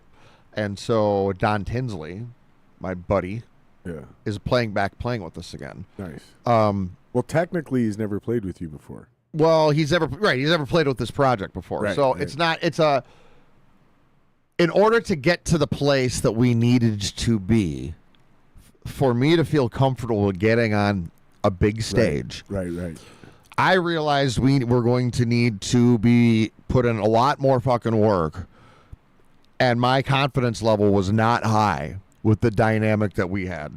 And was it just chemistry? Was it? Well, we had no chemistry because we were never in the rehearsal room, right? So that's what my next thing was. Yeah, we were never in the rehearsal room, correct? Shit like that, and that's it all goes back into another person has more things, and listen, that's just the way that it was. Right. Okay, so I'm not making a judgment on that, but what I have to say is what I'm involved in needs to look and sound a certain way, right?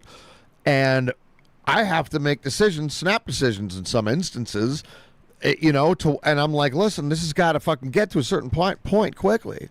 And I didn't think that was going to be able to be the case, and neither did the other two. And it was just turned into a very just topsy-turvy situation with the music that was being written. When it was being written, we loved, But, I mean, it's just like so it just happened and it's just kind of sucked how everything happened, It just, whatever. Music, this is what's difficult about playing music with your friends. Sure. Okay? And this is just me being real. No, I feel you, dude. In my mind, I'm friends, with people. Sometimes things just don't work out, right? And this is just how I've gotten to figure this out, right? With the whole music thing, I play with so many fucking people, so many bands, right? And I have respect for everyone looking back on everything, and I want to say I've had great times with everyone, right? And I don't got problems with anybody anymore. You know what I mean? And honestly, I never did. You make decisions you think are good, bad, whatever, just like anybody, right? It's never to hurt anyone, ever, right? So everyone's my homie. I have a great times. Are you fucking kidding me? We're all a band together, So it ain't ever like that with me, But at the time, it's a real live situation, But in the end, I'm still standing, right? And I'm still going. I'm just like, oh, fucking A, You see, you just go through it so many times, man, that it's weathering.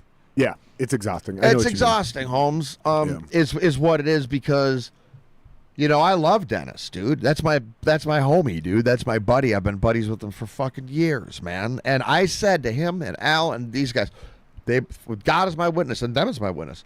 I go, I will never again in my fucking life have this band get in the way of my friendships. Ever, ever, ever. Okay? I do have to voice my opinions, though. I mean, my feelings still are valid, though. Okay?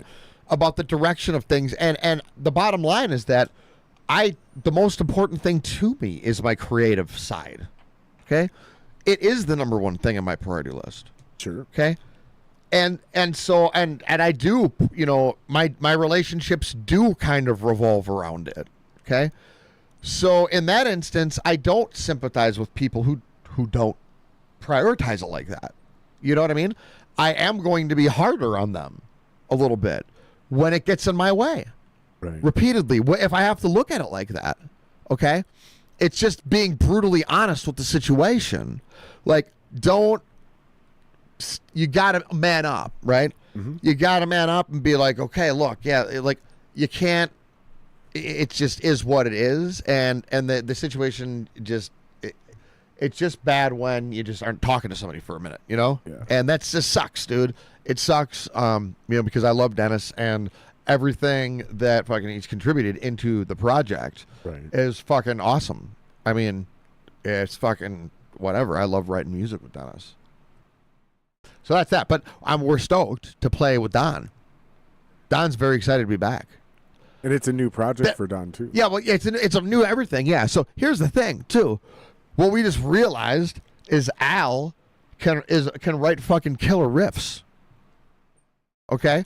Really? Dude, Al is a riff. Al can do everything. Dude. Yeah, dude, Al's a riff master. So we got a secret fucking weapon there that it's like, holy fuck, okay, this is interesting. I've never worked with the drummer that can riff a shit out. Yeah? But I'm about to. This is going to be fun. Yeah, it's a whole different angle now. That's cool. Okay?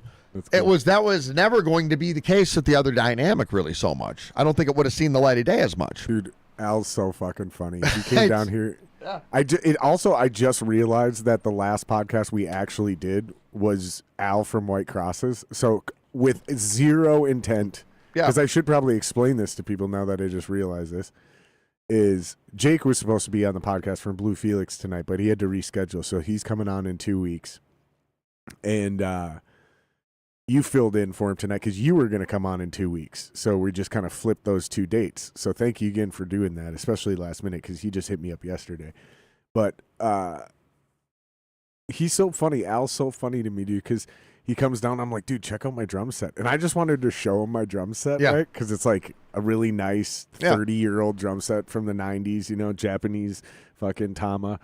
And like, dude, check out my drum set. And he jumps on and he fucking starts ripping and he goes, all right, let's jam. And I was like, all right, I guess we're gonna jam for a little. I put my guitar on. Like I'm not good at jamming on guitar. I'm a way better jammer on drums. So I just sat there and made a fool out of myself trying to write a bunch of bullshit riffs and whatever. It was fun. Yeah, it was fun. He's awesome, dude. I love that guy. I'm just like, okay, wow. One of my absolute favorite human beings. Period. It's the whole. I forgive him for being vegan. I'm just kidding. I'm just kidding, Al. I'm just kidding, buddy. I mean, just vegan to the bone. That motherfucker is. No, I respect him because it's a real thing for him. It's not. No, dude, hell, he's been doing that for 20 years. Hey, man, as long as I've known him, he's been vegan. So it's real. Listen, and he doesn't preach it. So I respect it. Man. Hey, anybody, as far as I'm concerned, eat insects if you want. Listen, man. As long as you're not in my shit. I also don't think people should be doing carnivore diet, but if it works for them, whatever, and they stand on business, then I'll respect it. If you're not doing things with malicious intent, you know, and you're not fucking with my shit, then I'm cool with you, right? Yeah. That's a pretty simple policy for me. I was just like the same, you know, just kind of leave me be, let me be to my shit business, let me cook, and I'll let you do the same, right? Yeah. And then we'll all get along okay, right? Yeah, exactly. Then let's not leave me the fuck alone. Yeah, let's not fucking test this here, okay? We can make this work. Yeah. Right? Yeah, Daddy chill. Right. What did he say? What the hell is that? That old man was the fucking highlight, dude.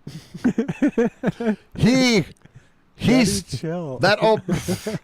I mean, the thing is called Daddy Chill, but it's really about that old man. Yeah, okay, sure. He's the star of the show, dude. That guy. It's the old man. what the hell even is that? What is going on in that video? I think these kids. Can we dissect it? I think they got busted partying. In the shed? I think the dad was supposed to be away, and that was the dad. And then the son, who wasn't there, also was like, "Yeah, you can party at our place." Was it some gay? It looked like some gay ass shit going on in that shed, man. I'm pretty sure that kid was gay. He was wearing a woman's wig. And they look like there are people with no shirts on and shit going on back there, and that's what it looked like to me. The fuck? Yeah, seems like a normal 2020 high school party. That's what it looked like to me. That ain't fucking. I mean, that's some fucking weird ass shit to me. I mean, I know that this is fucking the new day and age, but it's the new normal, man. You gotta let them fly their freak flags high, dude. Are you telling me to chill?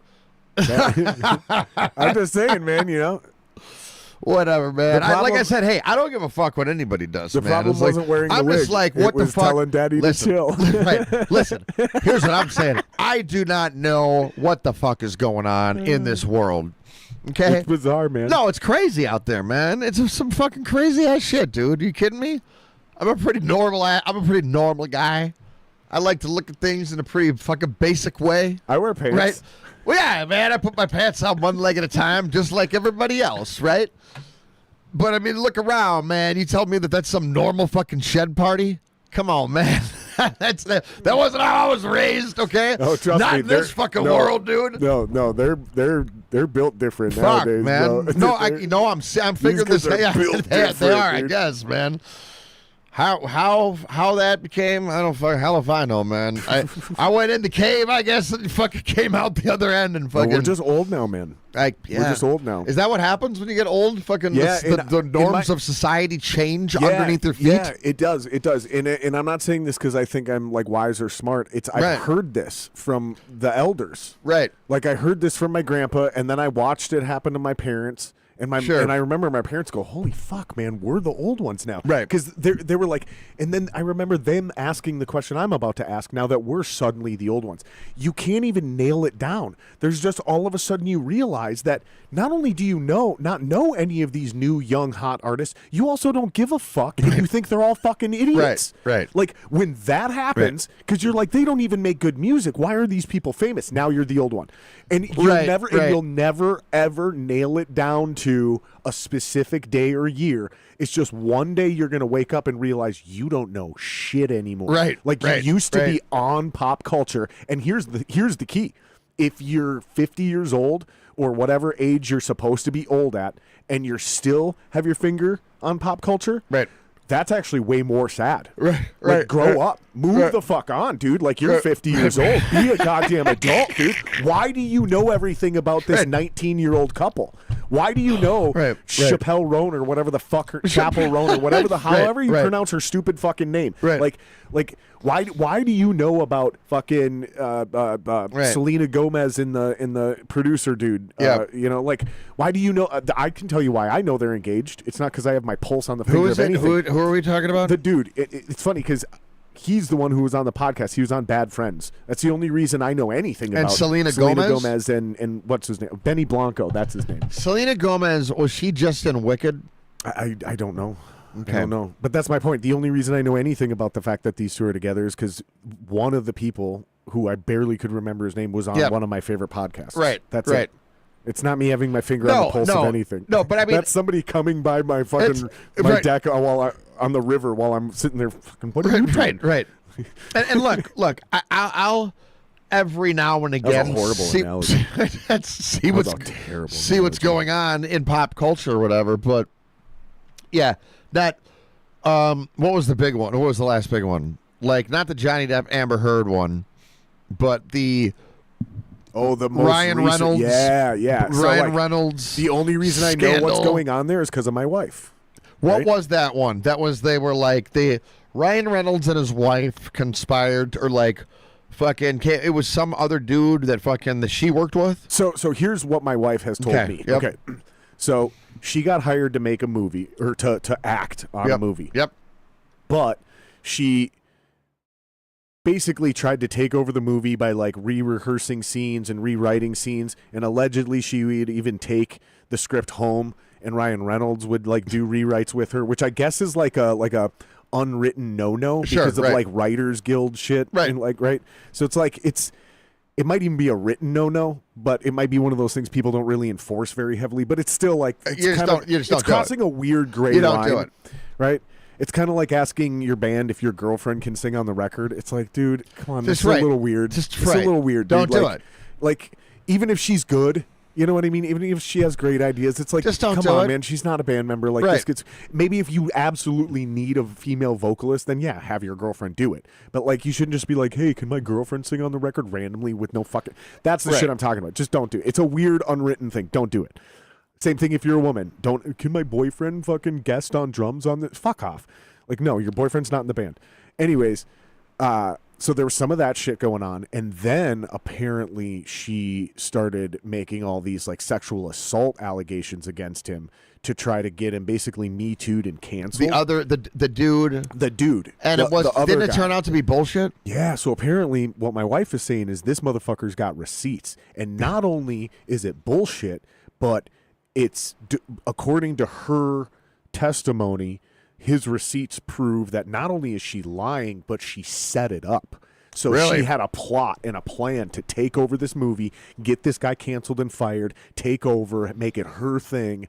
Like, Whoa. And here's the thing, man, is it's so bad and the guy's receipts are so good that it's actually making Ryan Reynolds look really bad. Really? Yeah, dude. Whoa. Yeah. Now, this is according to my wife, who I trust as a very diplomatic person when it comes to reading between the lines and a good giving me filter. context and like, here's what's actually happening, not just he said, she said, quite literally in this scenario. Right. But I'm still not willing to say that that's exactly the truth in what's going on. That just seems to be her understanding to this point so far. But it's going to be, if she's right, if my wife is right, then fuck those two. It sucks because Ryan Reynolds, I thought Ryan Reynolds was awesome. Right. But, those overly nice guys, those overly perfect guys, they always have some weird There's something demons. going on, man. There's something going on. The more perfect they seem outwardly, the darker they seem to be inwardly. That's not how it works. It's not how it works, man. Yep. It's just not how it works. Yep. People aren't built like that, man. That's why people should be very happy that I'm, quote unquote, such a dick. Because it's like, I have nothing to hide. This is all of it. There's no deep, dark, insidious, there's no motives behind the scenes where I'm plotting. Like, no, dude, I'm just, here's what it is. Okay, he's a dick. Okay, I don't even think that's big of a deal. Now if I make somebody feel bad, tell me and I will apologize and I will stop doing it. And listen, you know what I mean? But like, I'm a firm believer too that if you've got a big enough problem, I'm not a dick. Then come talk to whoever about it, right? But if just tell me I hurt your feelings. I'll say I'm sorry and I won't do it again. Correct. And then that's how behavior can be corrected too. But if there's no discussion, then don't call me a troglodyte. It's not gonna get the response you're looking for. That's a great insult, though. I do love that insult to whoever dished that one out. I commend you. Okay? I have used it. Whoever said that, if they called Jared or whoever a troglodyte, if you call me it, I'm just saying that's a solid fucking use of it. It's a good burn. It's a good burn. But it's probably not going to get you the response you're looking for. Depending on whatever context it's used in, it could get a good belly laugh out of me. I'm just saying this. So whoever that is, I salute. It is a good burn. It's a good burn. The other one, is one you used earlier, Rube. And then another one you can add to that is oh fuck, I just had it on the tip of my tongue. Is that jabroni? Jabroni's a good one. Yeah. Yeah. I like ding dong too. Dingus? Yeah, ding dong. I like dingus. Dingus, yeah. Dingus. Yeah. Yeah. For some reason dingus doesn't seem to piss people off as much. Yeah. It's kind of like dork.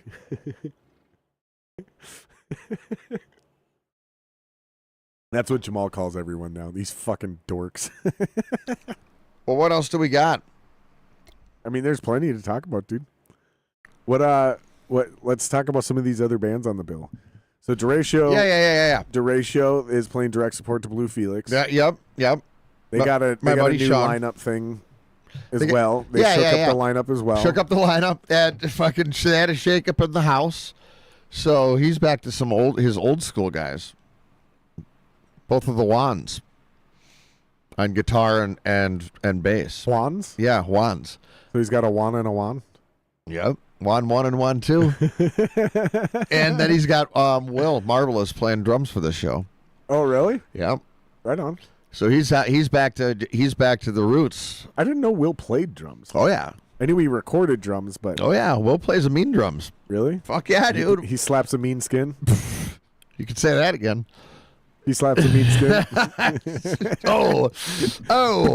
No, yeah. So I'm interested to see that there is a big. Yeah, they had a big. Without getting into any details or whatever, because it is none of my business. But I mean, they had a big shakeup.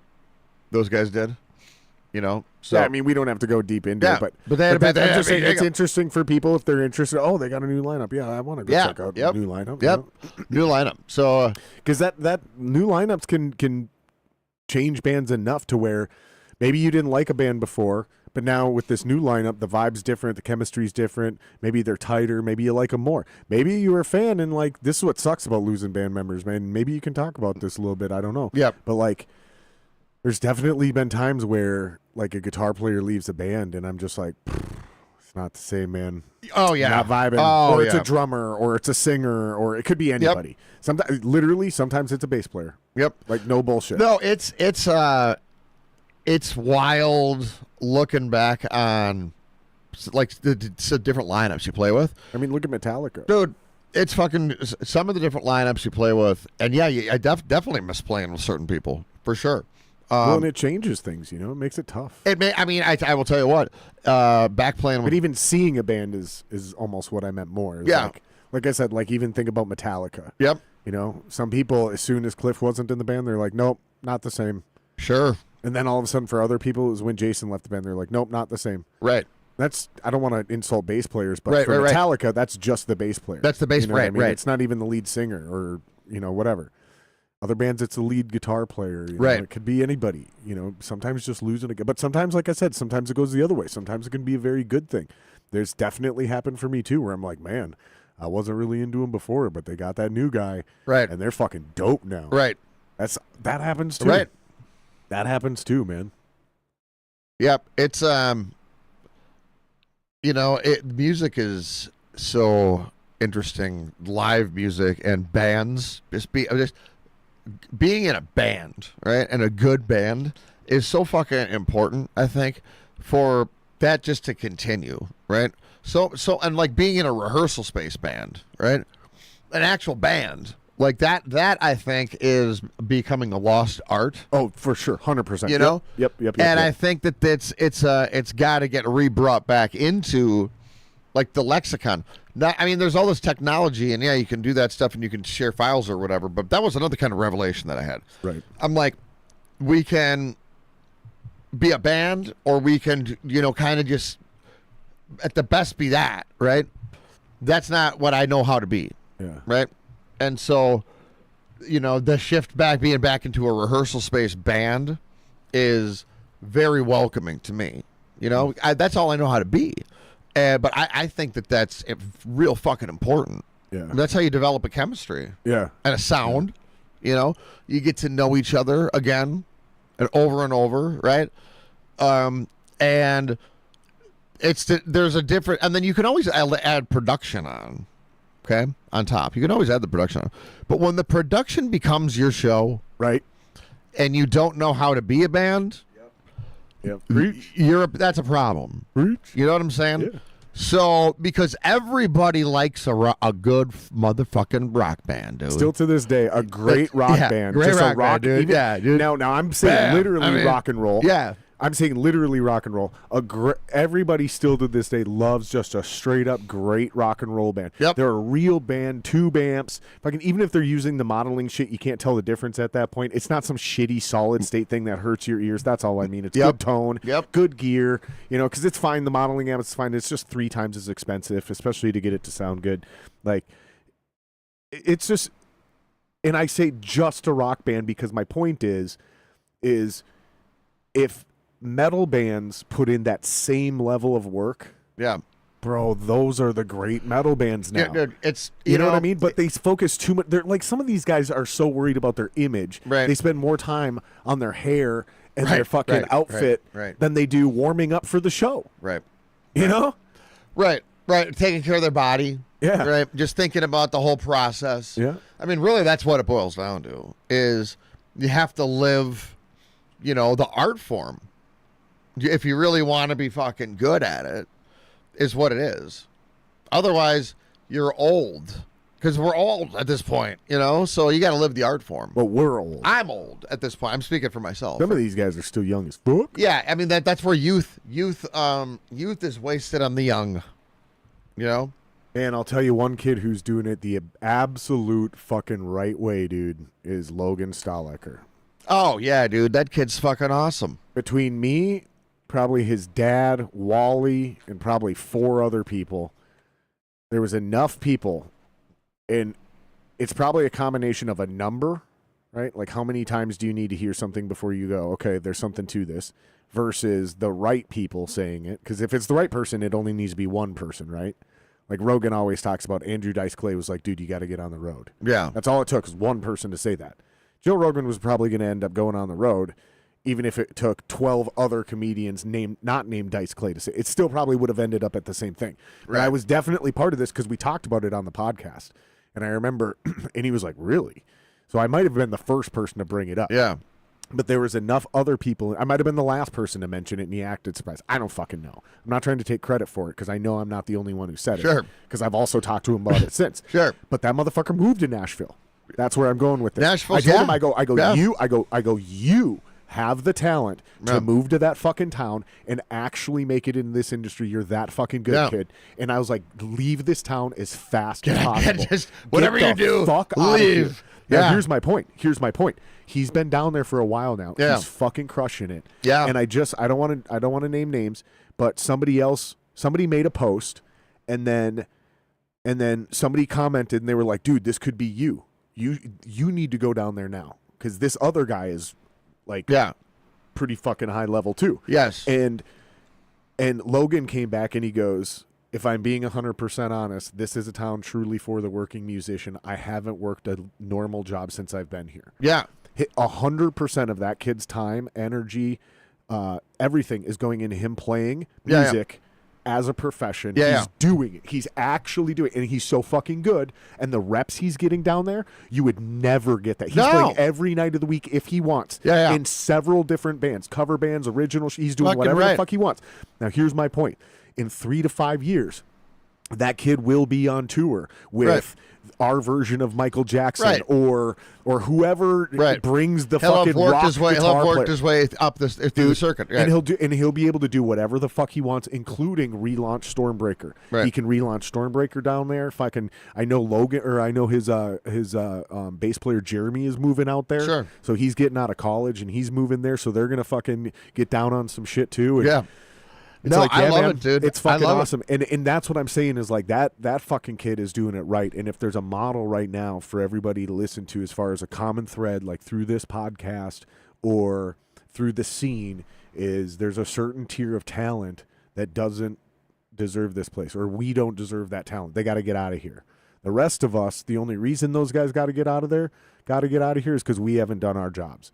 Right, when we were in bands, we weren't drawing enough to keep the concert promoters and the bars and venues open. The venue owners weren't doing enough to fucking bring good talent in and fucking keep their sound stages. You know what I mean? Like everybody dropped the ball at once over a period of like 5 to 10 years, and that's how we had a fucking proverbial collapse. I mean, I think it's a slow atrophy. You know, I guess, so to speak, getting to this point, right? I need to win the fucking lottery, like $300 million, dude. Joe Rogan money, dude. I mean, I could say, for my part in things in the music scene, I mean, you could only, hold the position that I have had for so long, right? And then it's like, I'm just getting old, We're just getting old, right? And so it's a young man's game. Yeah. Rock and roll is a young man's game. Right? As far as live performance, just in general, it's just young. It's always been a young man's game, right? So this is good that this is happening, right? Because there needs to be a youth movement, right? There just needs to be younger people doing it, right? We're just getting old. That's a hard thing to have to come to terms with, right? A little bit for me, but the nice thing about metal, and maybe then, I mean, just the nice thing about that is that it does age well. There's a lot of older metal musicians. You can do it. Like, look at fucking Lamb of God. Sure. Yep. And I mean, it's hard. It can be hard on the body. It can be, but if you take care of yourself, it's all good. Dude, I gotta piss. Let's take a break real quick. Okay. Let's play a fucking song. Yep. And then we'll be right back. Perfect. You said you didn't bring anything. We'll play one of these fucking. Jason, we forgot to sound check these. I'm going to assume they're going to work right. Did you do them without me? No. Yeah, but sometimes shit goes weird. So that's why we usually check them every podcast. It's fine. I'm not like bitching at you or anything, but I'm assuming they're going to work. So which one should we play? I guess. That's fine. We are debuting this music video. I should plug and promote this. We got a music video dropping this weekend. It's a live studio performance of this song, Coalesce Apart. It's coming out this Saturday on Jeremy's YouTube channel. God, I sound like I'm not even interested in this right now. I'm just so fucking, dude, I'm just all baked, dude. I'm all baked, dude, because we're fucking sitting here ripping. And I've been ripping cigars too. So I'll be honest, I'm a little bit fucking ripped at this right now too. So let me take this from the top with some enthusiasm. Yeah. Hey guys, this weekend we have a music video coming out called Coalesce Apart. This is that song. I hope you guys enjoy it. We'll be right back. There you go. Many pieces. I thought we had enough. Oh wait, are we on this? We had what we needed. I thought we had enough.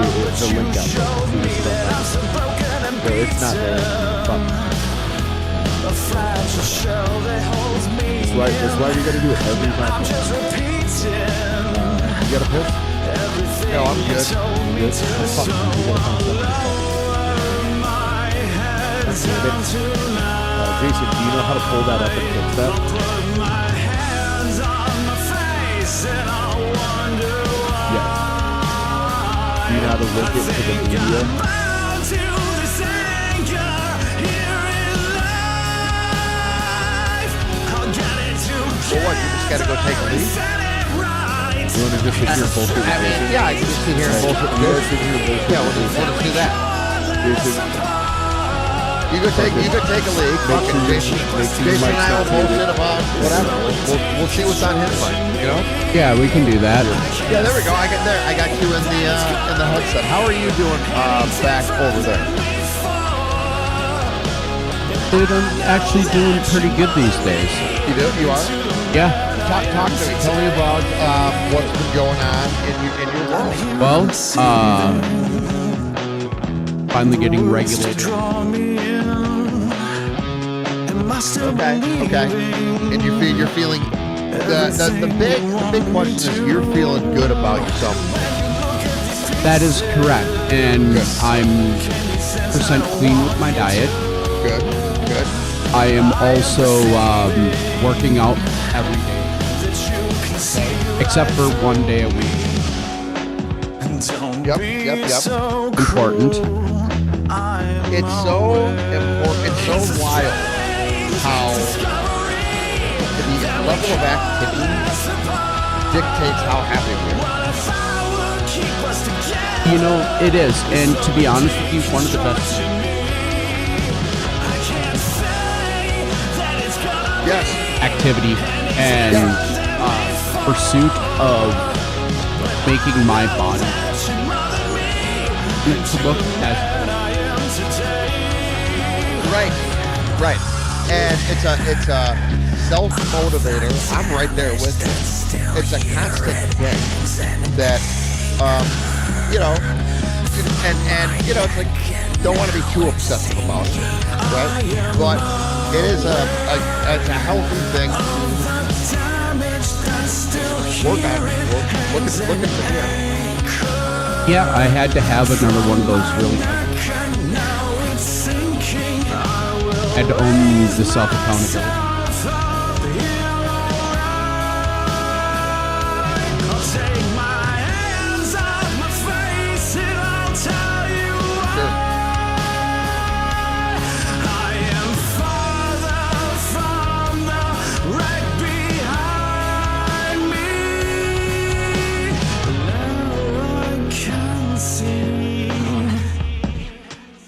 Nice. And Congratulations.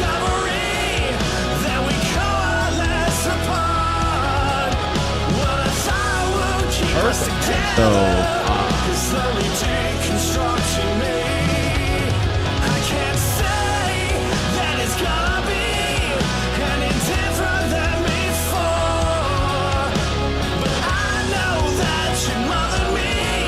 What is this? it's some gay shit. Very nice. So per Tempest request, we can do these balloons and finish our conversation. No, I don't want to do that. No, Come on, buddy. I don't want to inhale helium. Come on, buddy, do it. Come on, man. Jason spent good money on these balloons. Didn't you, Jason? No, I spent your money on these balloons. I'm on that government money, remember? Come on, Greg, don't be a bitch. I don't want to do this, man. Lost the hole. Where the fuck did my hole go? You don't have to do anything you don't want, but I will absolutely hold it against you. No, I'm not doing this. Nope. Oh, pussy. Nope. Pussy. I don't want. I'm not gonna. I don't want. I'm not gonna do inhalants. No. It's not that bad, dude. No, I know. It lasts a second, bro. Huh? It lasts like a second. Jason, you want one? I'm good, bro. You fucking dorks. You fucking nerds. That looks good. What is that? Little bourbon. Bro, Nice. my roommate calls me an idiot. I would never call you an idiot, but I would call you a little bitch. That's because I'm a little bitch. Oh my god, dude. If you do too much of it, you get a quick little buzz, though. Fuck. Is that why you don't want to do it? That's what I'm saying. I don't want a headache. I know. There's another one. I you know can do. myself. I know myself. That's a quick road for a headache. I know that. You think so? Well, I know I think myself. maybe if you do it for a while. I know myself is that I get migraines. Well, I am subject to migraines, and I don't want to have to fucking hit the Excedrin. You know. Now I'm sounding like an old man. You are an old man. but I am an old man. You are. You I'm look just good, saying. though. You look good. Well, thank you. I appreciate that. I appreciate that. The diet and the workouts working. What is your diet? What are you doing? Like, I know you're Well, working with Eric, but like, I'm working what with is Eric. your diet? I'm supposed to be real, lean, chicken, rice, right? Veggies. It's been loose, more, burger, like sweet potato fries. I had that earlier today. Oh, that was fucking good. I got a little bit of that left too, right? Eggs in the morning, I right? love some red meat. I eat 2 hard-boiled eggs It's every good, morning. man. It's fucking good. I used to only eat 2 hard-boiled eggs in the morning, like on days I worked. Yeah. Now it's 7 days a week. Yeah. Like I crave them. I Yeah. get hungry right away in the morning. Like within, if I wake up at 6, it used to be I can't even think about food until almost noon. Now by 8, 9 o'clock, I'm like, I need to fucking eat something. And I mean, if 2 I- hard-boiled eggs. If I had my druthers, right, I got to get my cash back on track. But once that gets to be the case, I like red meat more than I like Oh, yeah, red more, meat's the shit. that's it. And I like and I like hamburgers. I mean those are fucking good. So I like to build muscle more so. I mean he's about leaning things out, right? Right, yeah. So I'm like, that's kind of what I struggle with, if I'm being honest, is a lean diet, right? Yeah. Yeah, Chicken breast gets a little old. it gets a little chicken and rice, right? Yeah. There's only so many ways. I mean, I like some fat shit, I just do.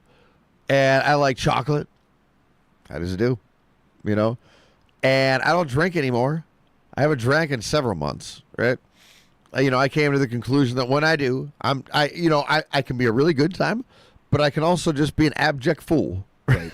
And I don't want to take that chance anymore, Sure. Yeah. So I'd rather just be a pothead.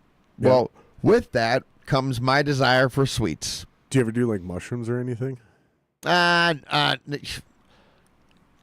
shouldn't say no, but rarely, but I do. I mean, Do you do it like privately for like therapeutic stuff? I have been known to fucking just trip balls and do that. I will do that, but it fucking gets to be a wild situation sometimes. But I try not to do that anymore. You ever do them like go to a concert? I have many times, yeah. I have many times, yeah. Like, And I wouldn't say my question. Yeah. I'm not saying have you done it recently, but like I've tripped on stage. since your sobriety Yeah. and you stopped drinking and Yeah, doing yeah. all the crazy shit. Yep. A little bit of weed here and there. Yep. And they call it California sobriety. Yeah, yeah. You'll still do a Yep. little weed, still do some Yep. mushrooms and shit. Yep. And so that's what I'm kind of asking. Like, What- are you doing any recreational stuff other than just weed? Nothing heavy, no. But I mean, if there were to be mushrooms around, I wouldn't, demonize that. Like a good party or a good concert? Yeah, maybe? totally, exactly. Here's the thing: the way that I look at that whole thing is crystal meth and hard drugs. Like that lifestyle is what derailed me. Okay. I'm not calling a dope dealer. I'm not trying to get cocaine, right? I'm not getting crystal meth. I'm not in that lifestyle, okay? Like, that's the thing. And I'm not drinking. I'm not in the clubs, right? And the drinking was a trigger for you to do the other Correct. shit, right? It was all serpentine together, okay? Right. That's been diagnosed, okay? If I stumble into a party, then that's totally different mindset. Did the drinking start first, or did you start doing? Oh, the hard drinking. drugs The drinking first? was first. The drinking was first. I grew up around alcohol. Okay. So I grew up around alcohol, and I drank, since high school, right? And then the drugs, started when I got here in rock bands. Okay. Did it start with blow, or did it go straight to meth? It started with coke. Was it to sober up from drinking too much? No, well, no, it was with the alcohol. It was with the party alcohol, going? yeah. It was and just then, part of the party. correct, Okay. correct. And then meth came around, and it was like, just do this. Someone was like, "Oh, just do this. This is better." And me, not thinking or asking any questions, just did whatever drugs were around, right? Right. Because I'm in the band. That's the rock star lifestyle. Correct, Yep. correct. And money was never an issue. You didn't have to pay for anything, ever, really. So. Before Jason, will you grab me another one of these root beers, please? before you know it, you're just doing speed, Right. What's the difference between meth and speed? Well, meth, speed, that's right, same thing, right? Is it literally glass, the same? yeah, I know I mean- glass is technically meth, but it's Yeah, like a different purity or something. Yeah, right. So I mean, it's And same thing with shards, right? It took a bunch of different forms at the beginning, right? But it ultimately turned into, what people know as glass or crystal meth, right? What was the really potent shit, good shit in like the 2004, 2005 that really got its claws into me, many other people, right? That was a lot of the homegrown shit right before they had the Sudafed laws in place, or right? I mean, Oh, you mean like a lot of like the dirty meth that was like being made like locally? yeah, well, it was good meth though. I mean, it was strong meth, right? It was before the cartels were. I mean, it was way back in the beginning days, right?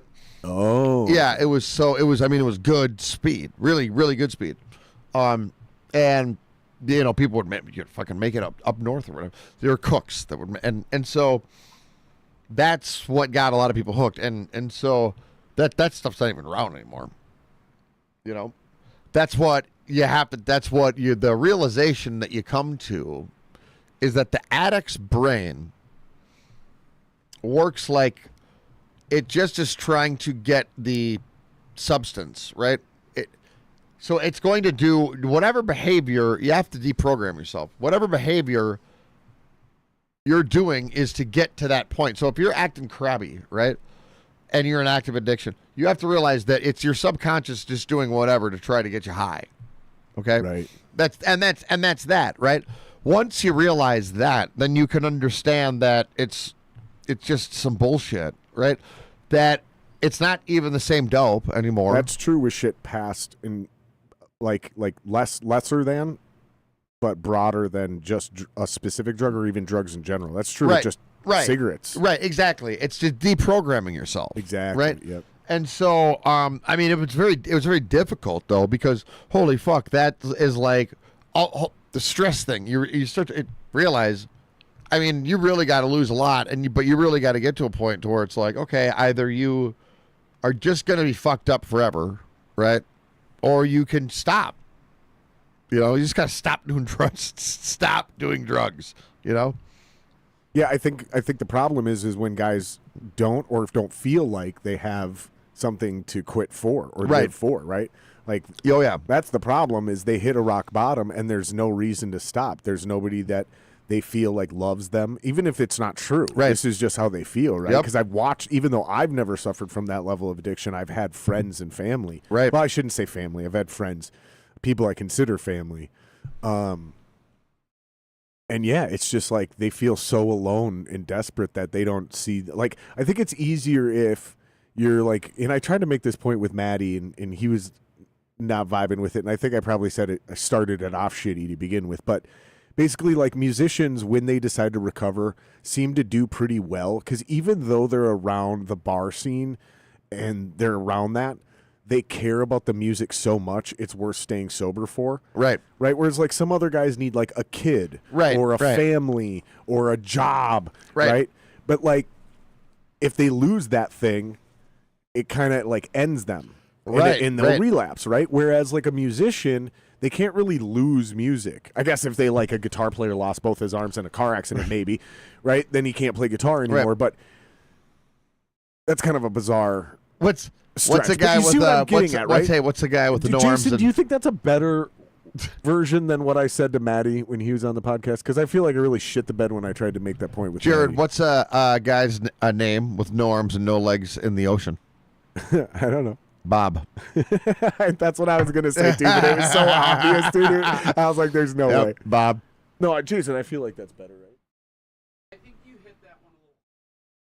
Time to think about it. Yeah, because I really swung and missed with that one with Maddie on the podcast. He goes, "No, I don't agree," and I was like, "I go, really? I thought I was onto something there." He shut me down pretty quick on that one. Maddie, you were wrong for that one. No, he wasn't wrong for it, but that's the thing I don't think a lot of people realize is I do a lot of stream of consciousness, especially on the Yes. podcast. Yeah. 'Cause it's like, first of all, it is kind of entertaining, and it's like, I think it's a more genuine, honest way of kind of like showing people like who I am and how I think, rather Sure. than just like the people who sit behind the scenes and do all the research and like come up with like a perfect little argument, and then they like edit it all together and present it with like graphics and shit. That's all fine and good. Right. But when you're wrong, you've now put an hour's worth of material out there that's totally bullshit. Right. Right. Right. Whereas like I can at Right. least fall back on like, I'm just spitballing here. Well, like I'm right, just right. thinking out loud. And if this Right. is a dumb idea, then it's a dumb idea. Sure. Maybe it's a good idea that just needs to be thought through more. Right. Joe Rogan said, I heard him say on a podcast recently, he goes, I have the benefit of not being taken seriously because he's Sure. a comedian, right? Right. Whereas like some of these scientists, they have to be taken seriously. Correct. Right. So when they go out on a limb and say some crazy Right. shit about dragons and Right. dinosaurs. I could be an idiot. That's Right, exactly. I have the liberty of being an idiot. That's great. That's really nice. That's really good. For me, it's kind of the same thing, but in a different mindset, right? Like I'm thinking these things out in real time often. Right. Sometimes I do know what I'm talking about. Sometimes I don't. Like earlier when I was just trying to play devil's Right, advocate right. for the show buying thing. I'm like, well, hold on. Yeah. Let's stream this out. Like how does this actually break down? Because if I'm going to pay $15,000 for Seven Dust to come through, and I do the numbers, and I'm like, fuck, dude, they're only going to bring me $10,000 through the door. Right. I don't have another $15,000 in the bank to book another show Right. to try to make it back. Right. So I got three open slots. Right. Well, guess what? I need all three of those bands to pay me $1,500, and I'm still probably going to lose $500. All y'all motherfuckers are paying me. But here's the point: I'm still probably going to lose $500 on the show. But now I at least have $14,000 back, and I can at least buy another show and maybe do better on that one. But if I book this $15,000 show and I only bring 10 in through the door, I only got 10 to fuck. And then the bands are like, "How come you didn't pay us?" It's like, dude, because I lost $5,000 on the show. Well, Like, what do you talking set your about? ticket prices at, though? I don't fucking know. I'm just saying it's a hypothetical because it does happen. Right. Well, it shouldn't. that's the It shouldn't promoter's job, happen. right? It shouldn't happen. That's the promoter's job, though, right? Is to like set the ticket price, Right. pay Right. the- Right. because- Right. because When sometimes- the promoter buys the show, right? The ideal situation is there's multiple people in the market that bid on the show, Right. right, and then the artist can get you get half of it down, right, and then when the artist shows up and plays, you get the other half, right. Sure. What's been happening lately is the other half hasn't been getting paid, or the artist hasn't been showing up. One or the other, it has not been good. Yeah, that's a different problem. different problem, right? Yeah. but I so- mean, same vein, but same yeah, vein, but so same the problems, different problems. promoter, once you buy the show, then it's on the promoter to set the ticket prices, Correct. Yeah. right? Yep. But the promoter has the liberty of doing whatever they want with that, right? If the promoter wants to put a buy-on band on, they can. Now, sometimes the bands on the tour have buy-on bands on Sure, their yep. own, okay? Yep. That the Yeah, promoter so sometimes you're not buying one Right. band, you're buying the promoter a package. has to accommodate those bands first. Yep. Okay.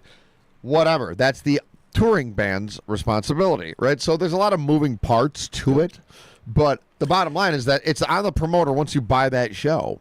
You know, another great example of this is like a big band comes through town and hits like Target Center or US Bank Stadium. And one of the supporting acts on the bill picks up the night before they headline at like First Ave. That's something happening similar, but in reverse. So that's that supporting band probably isn't getting paid to be on this big tour. Sure. So they pick up little acts along the way so they can supplement their income, including the fact that some of them maybe even had to buy onto that fucking tour. No, correct. And this is how they're getting their money back. Correct. Right? You're very astute. Yeah. That's exactly how it works. That's what I'm saying. But there's so many facets of What this. I'm saying is that on a micro level here, like back to our city, that's why you don't yell at people like Bobby Olson. Because he's just a micro version of the whole macro. Right. What? Don't make yourself look like an idiot. Well, we had to pay $500 to play that show. Well, Just he don't. lost $5,000. Yeah, just don't. He lost $5,000 though. Why are you yelling him out of the market? That's what you did. You know what I'm saying? Well, and I'm asking why. I'm asking because a lot of these people don't ask why. They just start yelling, and it's like, well, dude, it's because you lost $500, it's like but he lost $5,000. It's like manufactured outrage. You know what I mean? Is my opinion. A lot of people just need reasons to be angry at something. I don't know. Yeah, I don't get it, socially or otherwise. Like, it's just manufactured social issue. Oh, this is the bad part. But come on, man. Like, dude, nobody cares. Let's just fucking rock. You know what I'm saying? And it's a part of the industry, too.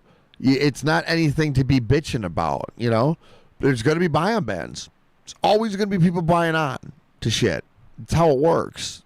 There's people buying on the radio, right? You're always going to run into it. So there's going to be people buying on the slots. I mean, that's just how it is. Yep. So, like, what the fuck are you doing? We talk about this a lot on the podcast, that the industry seems to have gone full circle. It just changed forms. Yeah. So the current streaming model seems to be almost exactly what the, like, early radio model was. So you have to have something going behind you already. Yeah. Okay, so, like, you're going to have some sort of local buzz, some region. So you got to kind of do something to get going. And then somebody comes along and they go, hey, we like what you're doing. We want to invest, basically. I'm truncating the language. But then what happens is they boost your Spotify numbers. This is true. And this is not just Jared's opinion. Sure. I've verified that this is actually how it works. Because they admitted this in court, that they do this. So what they do is they pay for bots to boost your Spotify plays to a number that will put you on everybody's radar. Sure. And then the natural plays start to take over again organically. So there's this midsection that you have to put a bunch of money behind, and it boosts. So my point is this: I'm going to use a slightly local band. They're technically from here and South Carolina. They're called the Failsafe. They're another group that's doing it the right way. Mm-hmm. Okay. They built their thing, and then they got their people to get them on like some sort of fucking Spotify list or whatever. Sure. Now, what'll happen is as they continue, they just went on tour, opening for Drowning Pool, and they're doing. Once that happens, a label's going to approach them. Yeah. And then that middle ground will be fake. Right. But then once they get to this threshold, it'll be in everybody's natural algorithm again, and then everybody will start listening for real again. Sure. So there's this weird little... I'm literally repeating myself. No, I had like a glitch in the Matrix, and I like started over from the top again. But you get the point. I get that's the point. real. I get That's the point. fucking real. Now again, that's more macro. Well, that's good for but, them. But it is real. So it will happen for the failsafe eventually. Whether it's successful or not is a different story. I'm not saying that. Same thing with Logan. Like, they're doing it the right way. There are some younger bands here. In Jesse, in that band, they're not that young. Yeah. They're basically my age or maybe a couple years younger. Sure. But they look young. So, Sure. And they're good-looking boys. Yeah. So they're doing it the right way. They make good songs. They're going on good tours. There's multiple ways you can make it, even still having a foot in this town, because you don't have to permanently move to Nashville. You don't have to permanently move to LA anymore. Not with the internet. Nashville's fun, though. Dude, Nashville's the spot. That in Austin. Austin, Texas. I think I'm going to go to Austin. I think I'm going to Austin because I think I'm going to set up another version of the podcast down there. Because if I can get adjacent to that comedy scene down there. Texas is fun, in general. I've always had a good time in Texas, man. Whenever I'm down there, it's just a different vibe, and I like it. Do you know my phrase about Texas? I like it. Do you know my No, my I phrase about do Texas? not. But It's let's the hear it. last bastion of American freedom.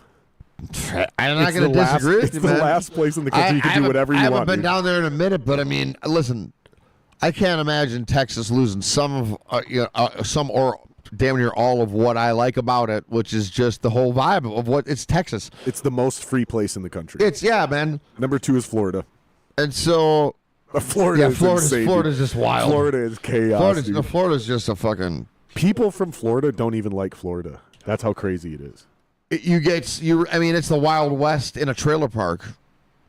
Florida's the weirdest place because anybody born there is trying to get out, and everybody else It's wants trying to get retire. in, yeah. Nowhere to me looks even the nice areas. I'm like, this is the place that people pay millions of dollars for this. Like, to me, that's what it looked like. I wouldn't be moving there if I had millions of fucking dollars.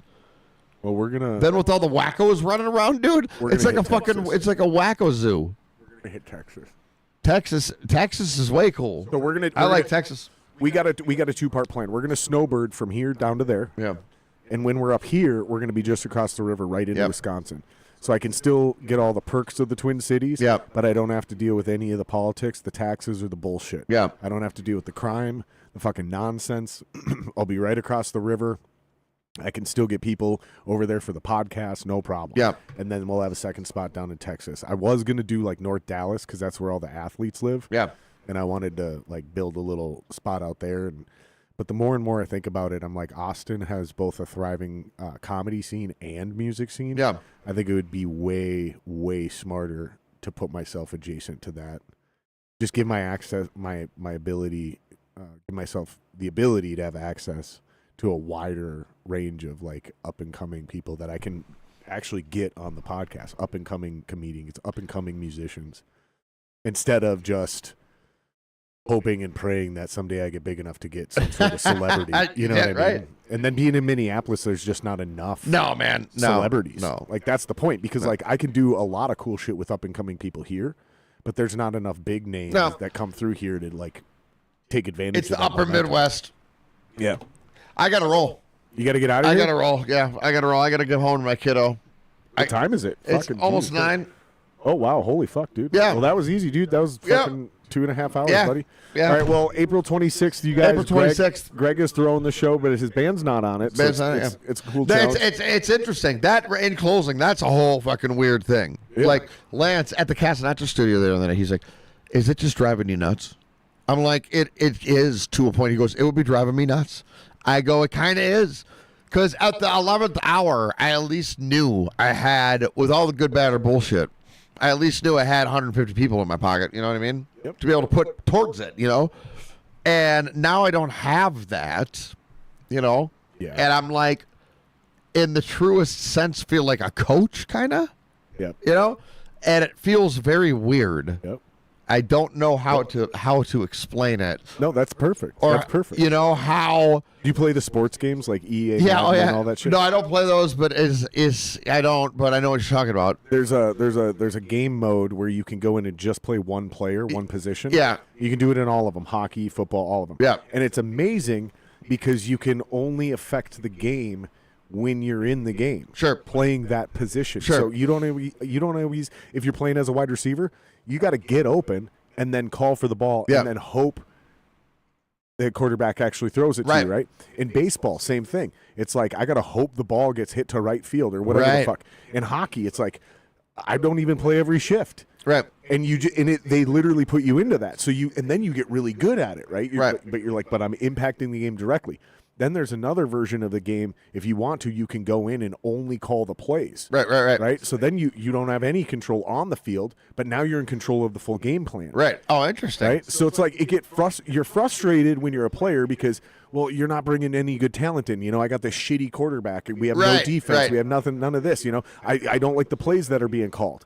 Right. Right. But you can impact the game because you're on the field. Right. Then when you're a coach, it's the exact opposite. I Right. can't be on the field. Right, I don't right. actually get to do anything. Right. But I'm in control of the roster. I get to make the Right. game plan, call the plays, blah, blah, blah, blah, blah. So it's two distinct dynamics, and it'll fuck with your psychology. Yep. And it made me sympathize with the coaches a lot more. Yeah. No, totally.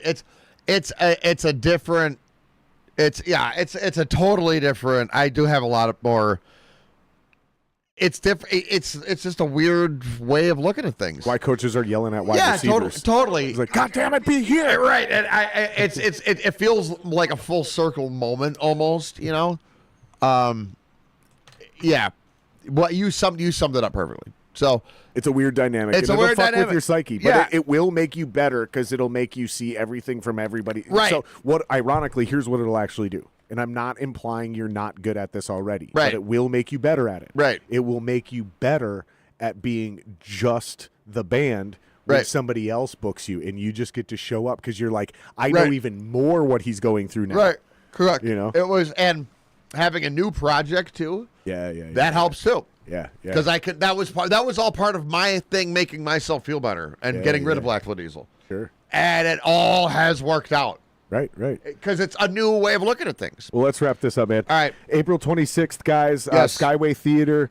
I'm going to see if I can do all this from memory. On the main stage, Blue Felix, Duratio, Bullets and Butterflies, and then the band I'm playing drums for, Montoya Machine. On the B stage, which we're going back and forth, so it's not one right after the other. On the B stage or the Studio B, whatever the hell they call it, it's Casanatra, Wolf Mask, 32 Headshots, and Slag. You got it. Yep. $10.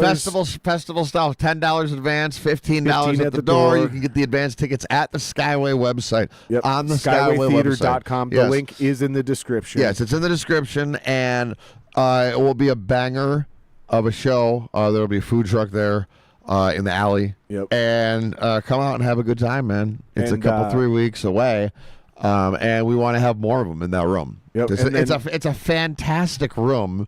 If people have not been in the Lyric at the Skyway, It's a big room. yeah, it's a big room. It is a big room. If we do it right, it can be Yeah. a room that rivals First Avenue. Yeah, exactly. It's just it's just a killer place to want to. And what I mean by we is we as a town. Yeah. We as a town. Absolutely. So It's a great place to want to showcase and to play. Yep. So my final plug is also the Montoya Machine has a music video. It's a live in-studio performance of our song Coalesce Apart, which we're also releasing the single for. What I'm going to do is I'm going to put the Montoya Machine's YouTube page on the top of my YouTube page. So go to my main page, and I'm going to do it as soon as this episode ends. Go to my YouTube page and the main home, and at the top it's like featured channels or something like that or whatever. I don't remember what I called it.